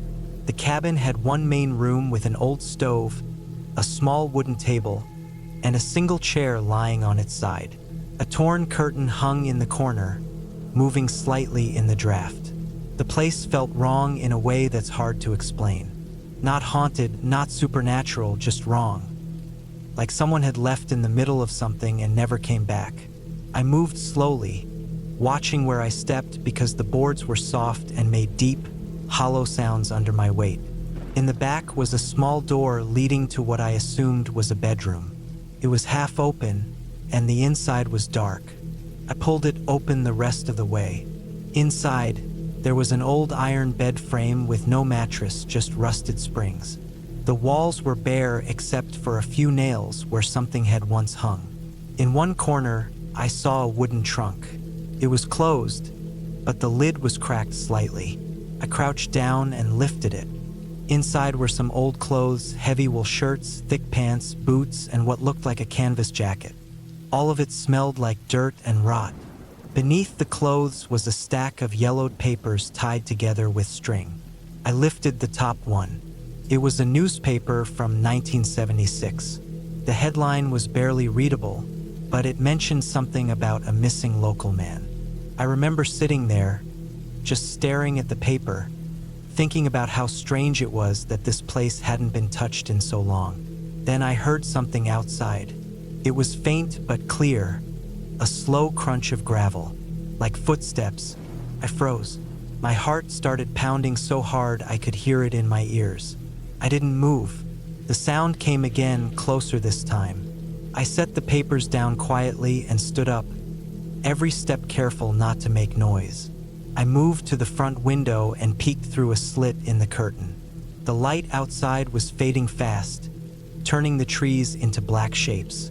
I didn't see anyone. I waited, listening. Nothing. The woods were silent again, the kind of silence that presses down on you until you start hearing things that aren't there. I decided it was time to leave.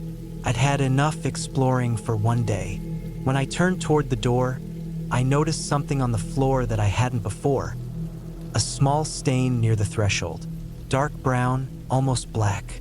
It looked like dried blood. It wasn't fresh, but it was still disturbing. It had a smeared shape like someone had dragged something heavy across it. I stood there staring at it for a long moment, trying to make sense of it. Then I heard a noise again, this time from the back of the cabin. It wasn't footsteps. It was a dull thud, like something had fallen. I moved slowly toward the back room again, the boards groaning under my feet. The trunk lid was still open, but one of the old shirts was now on the floor. I hadn't touched it. My throat went dry. I stood still, listening, but there was only the faint whistle of wind through the cracks in the wall. I picked the shirt up and tossed it back into the trunk, then walked out quickly. My hand was shaking when I reached for the door handle. The second I stepped outside, I noticed that the air had changed. It was colder, and the forest seemed heavier, like the trees were closing in. The road where I'd parked my truck wasn't far, but it felt like the longest walk I'd ever made. I glanced behind me once, just before I reached the clearing. The cabin looked smaller than before, almost sinking into the earth. For a moment, I thought I saw movement near the side of the porch, a flicker of something pale. I didn't wait to find out what it was. When I got to my truck, The driver's side door was open. I was sure I had closed it. My stomach turned cold. I checked the inside. Nothing was missing, but the seat was slightly moved back, like someone taller had sat there. That detail stuck in my head, because I always keep the seat pulled close. I didn't stop to think about it anymore. I slammed the door, started the engine, and drove straight out of there. It was fully dark by the time I hit the main road. The headlights carved through the trees, and every now and then I thought I saw shapes between them. Maybe deer, maybe not. I didn't look too closely. I drove until I reached the nearest gas station about 40 minutes away. I parked there under the bright lights and just sat, trying to calm down. Later that night, when I got home, I couldn't stop thinking about the footprints inside the cabin and that seat being moved. I kept replaying everything in my head, trying to find a normal explanation. Maybe someone was living there. Maybe they came back while I was inside. Maybe they watched me from the woods. That thought made the most sense, and it also made my skin crawl. A week later, I drove back down that same road during the day. I don't know why. Curiosity again, maybe just to prove to myself it wasn't as strange as it had felt. When I reached the place where the path had been, it was gone. Completely. The brush had grown thick over it, and I couldn't even see where the cabin had stood. I walked around a bit, but there was nothing there. No clearing, no structure, just trees and dirt. I left after a few minutes, but I couldn't shake the feeling that someone had erased the place, like it had never existed. I still remember the smell, the prints, the blood stain, and that open truck door. I've been back on that road a dozen times since, and it always looks the same, empty, silent, untouched. But sometimes, when the wind is low and the air is still, I can swear I hear something faint coming through the trees. Slow, heavy steps on gravel, getting closer, then stopping just before you turn to look.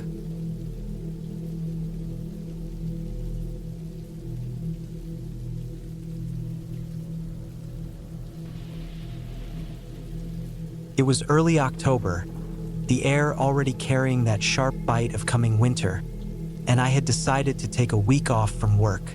I drove north, away from the city noise and endless traffic, toward the edge of northern Minnesota, where the land flattened out into endless pine forest and small lakes that looked like sheets of glass when the wind was still. My plan was simple. A few quiet days alone in an old cabin I'd found listed on a rental site, just to clear my head. It was cheap, remote, and supposedly still standing from the 1950s. The dirt road leading to it was barely wide enough for my truck.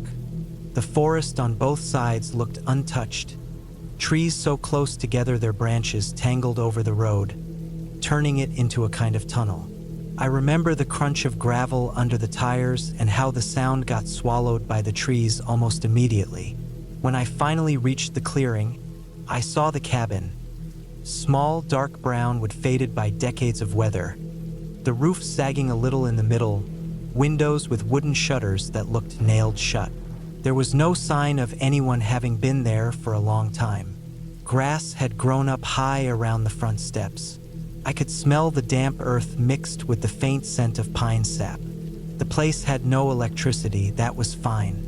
I brought a small generator and a few gallons of fuel. Inside, it was one large room with a small kitchen corner, an old metal bed frame, a wood stove, and a single narrow window above the sink. The walls were covered in darkened planks, and the air smelled like old dust and cold wood. The first night was quiet except for the wind.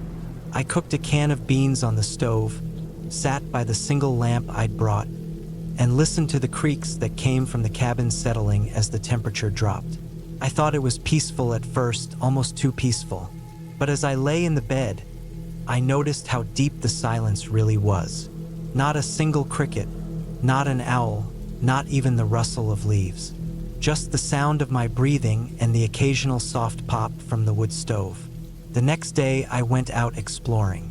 I walked down toward the lake about a quarter mile from the cabin. The shoreline was covered in reeds, and the water was perfectly still, reflecting the gray clouds above. There was an old aluminum rowboat tied up to a rotting post, half filled with rainwater. I remember feeling that strange mix of calm and unease that sometimes comes when you're truly alone. The kind of quiet that makes you aware of your heartbeat. When I came back to the cabin, I noticed something I hadn't seen before.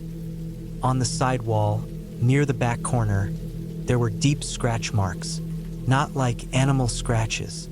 They were long, thin, and uneven, cutting into the wood almost like someone had dragged something sharp along it again and again.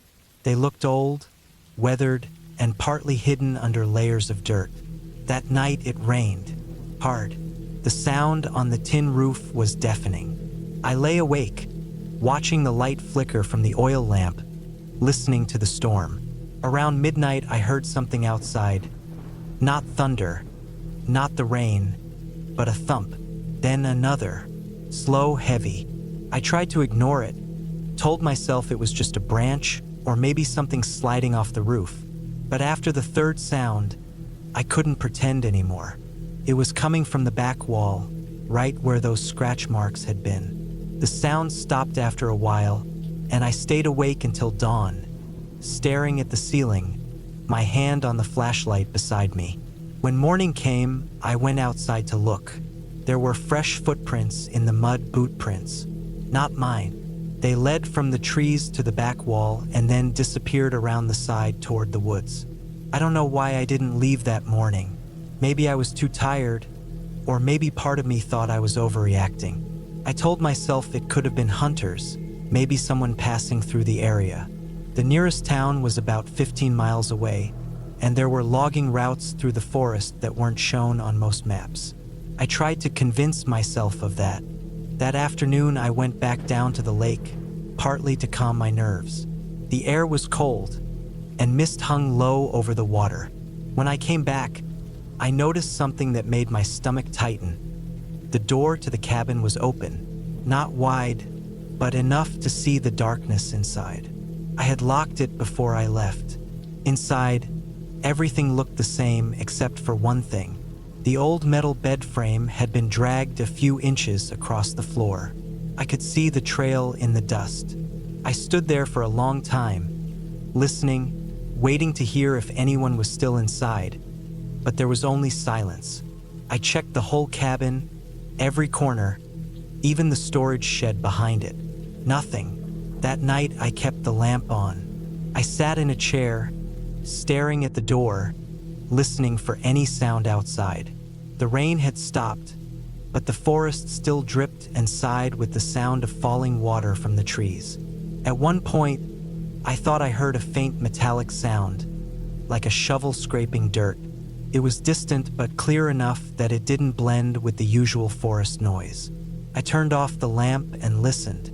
It went on for several minutes, then stopped. When morning came, I walked out toward the area where the sound had come from. The ground was soft from the rain, easy to read.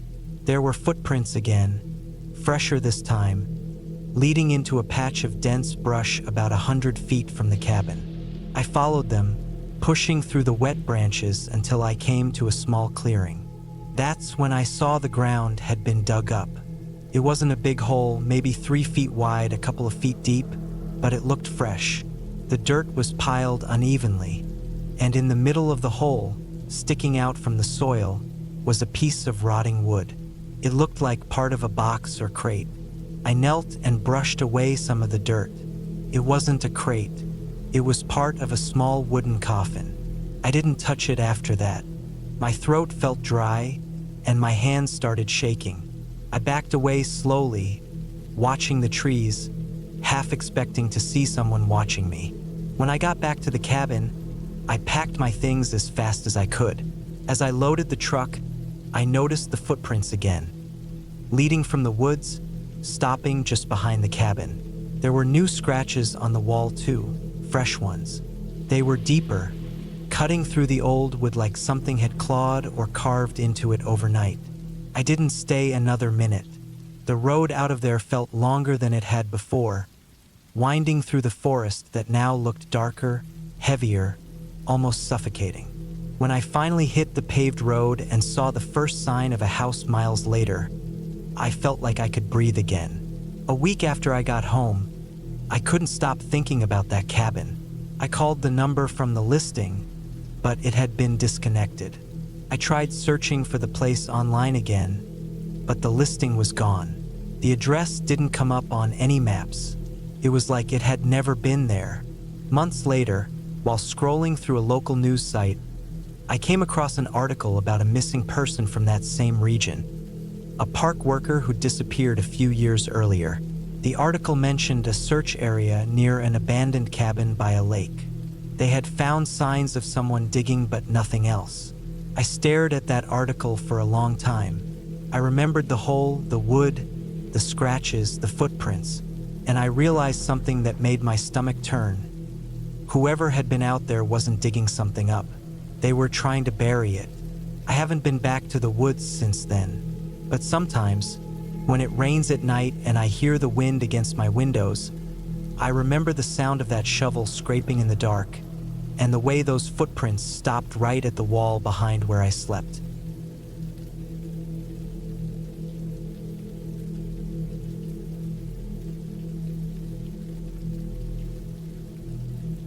It was late September of 2014 when I decided to take a break from the noise of the city and spend a few quiet days at an old cabin deep in the woods near the edge of northern Montana. The place wasn't mine. I was renting it for the week, but it had that rugged, lived-in feeling that made it seem like it had been there forever. The owner told me it was built sometime in the 1950s, mostly used by hunters and loggers back then. The cabin sat a few miles off a gravel road that barely anyone used anymore. The air smelled of pine and damp soil, and the silence around it was something I hadn't felt in years. It was so quiet that even the rustling of leaves felt loud. I brought my dog with me, a German Shepherd named Riley. He was 4 years old at the time, strong and alert, the kind of dog that always made me feel safer just by being around. I had no real plan for the trip, just a few books, some canned food, and a goal to spend a few nights away from everything. I wanted quiet. I wanted stillness. But I got something else. The first day went smooth. I arrived in the late afternoon, unpacked, and made a small fire out back near the tree line. Riley ran around sniffing every corner of the clearing, chasing scents I couldn't see. The sun dropped early behind the tall pines, and by 7 p.m. it was already getting dark. I remember sitting by the fire, staring at the sparks lifting into the air, thinking about how different the world felt without the hum of cars or the glow of city lights. That first night was calm. The air was cold enough that I could see my breath inside the cabin before I got the fire going. The cabin was one room, just a bed, a small table, and a narrow kitchen space with a sink and an old gas stove that hissed when it lit. The walls were rough logs, and the windows were single-pane glass that made the wind whistle through the seams. Riley slept near the door, his breathing steady. I fell asleep fast that night, thinking it would be just a quiet retreat. It wasn't until the second night that things started to feel wrong. That day had been cloudy from morning till evening. The temperature dropped, and the forest seemed heavier somehow. Even Riley was quieter. He didn't wander far like before. Around dusk, I noticed him standing stiff near the window, staring out toward the trees. I couldn't see anything from where I stood, just the dark outline of pines against the sky, but he wouldn't move. His ears were pinned back, his tail down. That wasn't like him. I tried to brush it off, thinking maybe he saw a deer or heard some animal out there. But later that night, after I had settled in, I woke up to the sound of him growling softly near the door. It wasn't a loud or aggressive growl, more like a low warning, the kind dogs make when they sense something they don't like. I looked toward the window, and for a second I thought I saw movement, a faint flicker of light or maybe just my eyes adjusting to the dark. I stayed still, listening. The woods were silent, not a single cricket or owl, just the steady, low growl coming from Riley. I sat up and listened harder. Then I heard it. Faint footsteps outside, slow and irregular, crunching lightly against the gravel near the porch. It sounded like someone trying not to make noise but failing slightly. I froze. I had no neighbors anywhere close. The nearest town was about 20 minutes away by car, and I hadn't seen another person since I got there. The footsteps moved closer, and Riley's growl turned into a sharp bark. I got up, went to the door, and made sure it was locked. The windows were shut too. I didn't turn on the lights. I didn't want whoever or whatever was out there to know exactly where I was inside. I stood still for what felt like forever, waiting for another sound. Eventually, it stopped. I stayed awake most of that night, listening to the woods. The silence returned, but I couldn't shake the feeling that something was watching the cabin from the dark. When morning came, I went outside and checked the area. There were marks in the gravel, faint impressions that looked like footprints, but not very clear, just enough to tell that someone had been walking near the porch. I followed them a few feet into the woods, but they faded into the leaves and dirt. I decided not to go too far. Something about the whole thing felt off, and I told myself maybe it was a hiker who got lost, though deep down, I knew no one would be hiking that far out at night. The third night was worse. By then, I was already on edge. I kept a hatchet by the bed and made sure Riley stayed close. The sky was overcast again, no moonlight at all, and the woods were black outside the windows. Around midnight, I heard the same sound, footsteps, but this time slower, closer. They circled the cabin, crunching across the gravel, stopping every few seconds.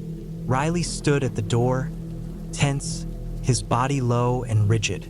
Then I heard something new, a soft scrape on the back wall of the cabin, like metal or wood being dragged slowly against the logs. It made my stomach twist. The sound moved from one corner to the next, steady and unhurried, as if whoever was out there wanted me to hear it. I didn't move. I didn't even breathe for a few seconds. My heart was hammering so loud that I could hear it in my ears. After a few minutes, it stopped. No more scraping, no more footsteps, just quiet. I sat in the dark for the rest of the night, gripping that hatchet and waiting for the light. At dawn, I went outside again. There were deep scratches along the back wall, like someone had dragged a metal tool or maybe a knife along it. Not random marks, they were straight lines, even deliberate. I felt sick looking at them. Riley sniffed around the edges of the cabin, growling quietly near the same spot. That was the moment I decided I wasn't staying another night. I packed my things as quickly as I could, tossed everything into the truck, and got ready to leave. But before I left, I took one more look around. That's when I saw something I hadn't noticed before.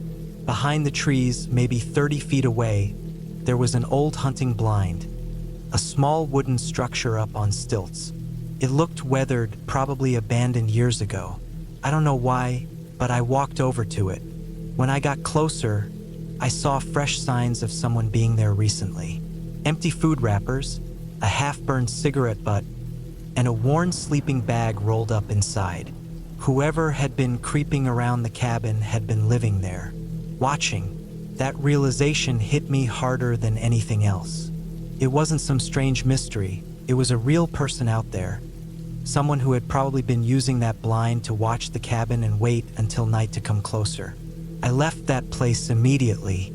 I drove straight to town, found the nearest gas station, and told the owner there what I'd seen. He wasn't surprised. He said people sometimes stayed hidden out in those woods. Drifters, squatters, sometimes folks running from something. The police went out there later, but I never heard what they found. I never went back to that cabin again. Even now, years later, I still think about those nights. The sound of slow footsteps circling the place, the scratches on the wall, the quiet between the noises. Every time Riley hears something outside at night and lifts his head, I feel that same cold weight in my stomach. The woods don't scare me because of what's in them. They scare me because of who might be.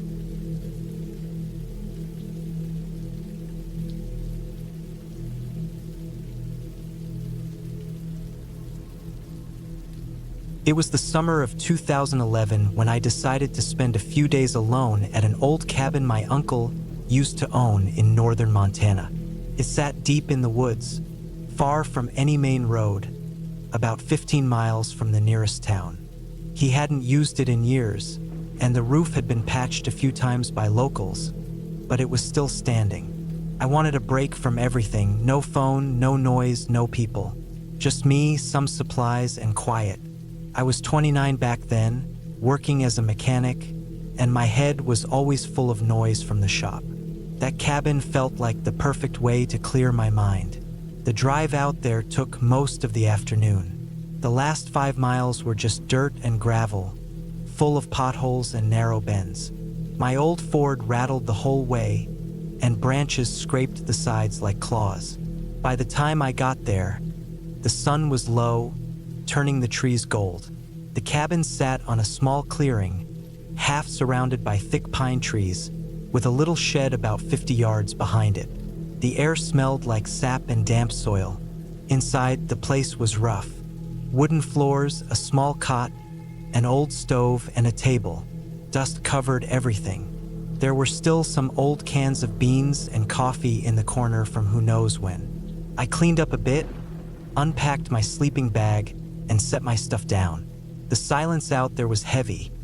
No traffic, no hum from power lines, just whined through the trees. It was peaceful but also kind of uneasy, like being watched even though I knew no one was around. That first night went fine. I made a small fire outside, ate some canned food, and sat there until it got cold.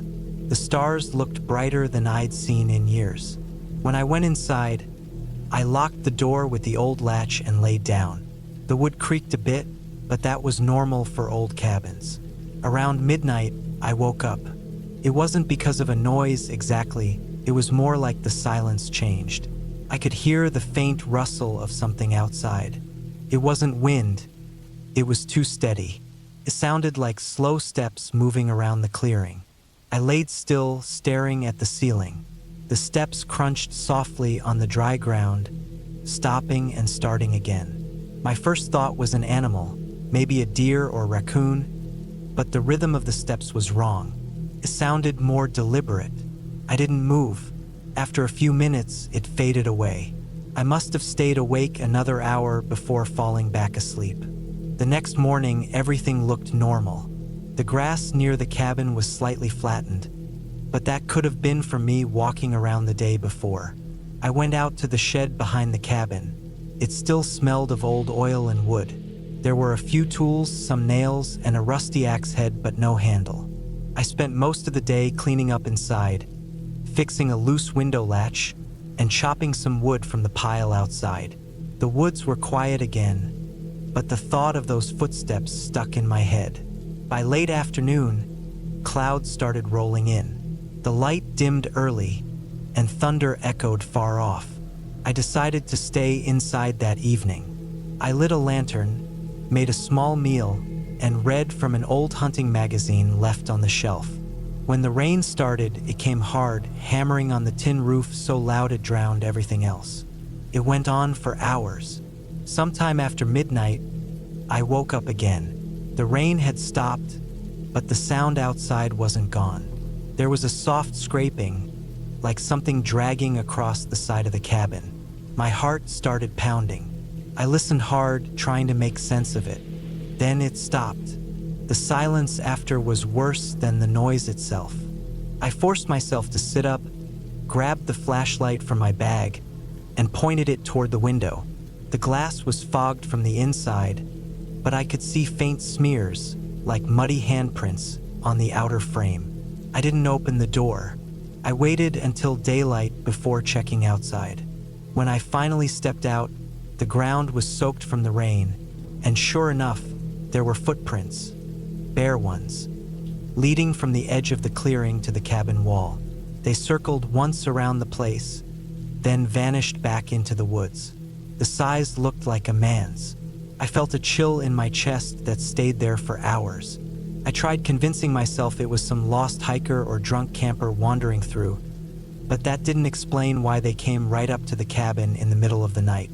The tracks were clear. Whoever it was, they'd been standing right under the window. I packed up some things just in case I needed to leave fast. That day, I didn't go far. I stayed near the cabin, checking the trilene every few minutes. Nothing moved. Around evening, I built a small fire outside again, hoping the light might keep animals or people away. As darkness fell, I heard faint snapping sounds from deeper in the woods. I told myself it was branches falling, but it didn't stop. Every few minutes, something cracked, like footsteps shifting from one tree to another. By the time it got fully dark, I put out the fire and went inside. I bolted the door with a piece of wood I wedged across the frame. The air inside felt tight. I could barely focus on anything but the faint sounds outside. Around 1 in the morning, I heard the footsteps again. Slow, careful, circling. I held the flashlight in one hand and the small hunting knife I'd brought in the other. I didn't move, barely breathed. The sound stopped near the door. Then something brushed the handle, clicked softly, testing it. That was when I realized whoever was out there knew I was inside. The handle rattled once more, quiet but steady, then stopped. The next sound was a low shuffle moving toward the side window. The boards creaked as they leaned against it. I could see the outline of someone through the thin curtains. I turned off the flashlight and sat frozen. I could hear my own heartbeat. After maybe 30 seconds, the shadow moved away. The footsteps faded again into the trees. I didn't sleep at all that night. As soon as it was light, I threw my gear into the truck. When I stepped out, I noticed something near the fire pit. A small piece of cloth, torn and soaked from the rain. It looked like a sleeve, maybe from a jacket. It was stuck to the wet ground near where the footprints had been before. I didn't touch it. I just left. The drive back to town felt endless. The forest on both sides seemed thicker than before, and every bend made me feel watched. When I finally reached the paved road, I stopped and looked in the rearview mirror one last time. The trail behind me was just a tunnel of trees, still and dark. A few days later, after I'd gotten home, I couldn't shake what happened. I called a local ranger I knew and told him about it, leaving out most of the details so I didn't sound crazy. He said there had been a few reports over the years. Some guy living rough in those woods, maybe a squatter or someone hiding from something. They never caught him, but hikers had seen signs. Campsites, small fires, bits of clothing, always around that same area. I never went back to that cabin. My uncle sold the land not long after when I told him what happened. I still think about those footprints sometimes, about the way the handle moved, slow and quiet, like whoever it was had done it before. It wasn't a ghost or anything like that. It was something much worse. It was real. Someone had been out there, watching me while I slept, walking circles around the cabin in the dark. Even now, years later, when I hear footsteps outside my window at night, even if it's just the wind or a neighbor, my mind goes straight back to that cabin. I still see that muddy print on the wall and wonder how long they'd been there before I woke up.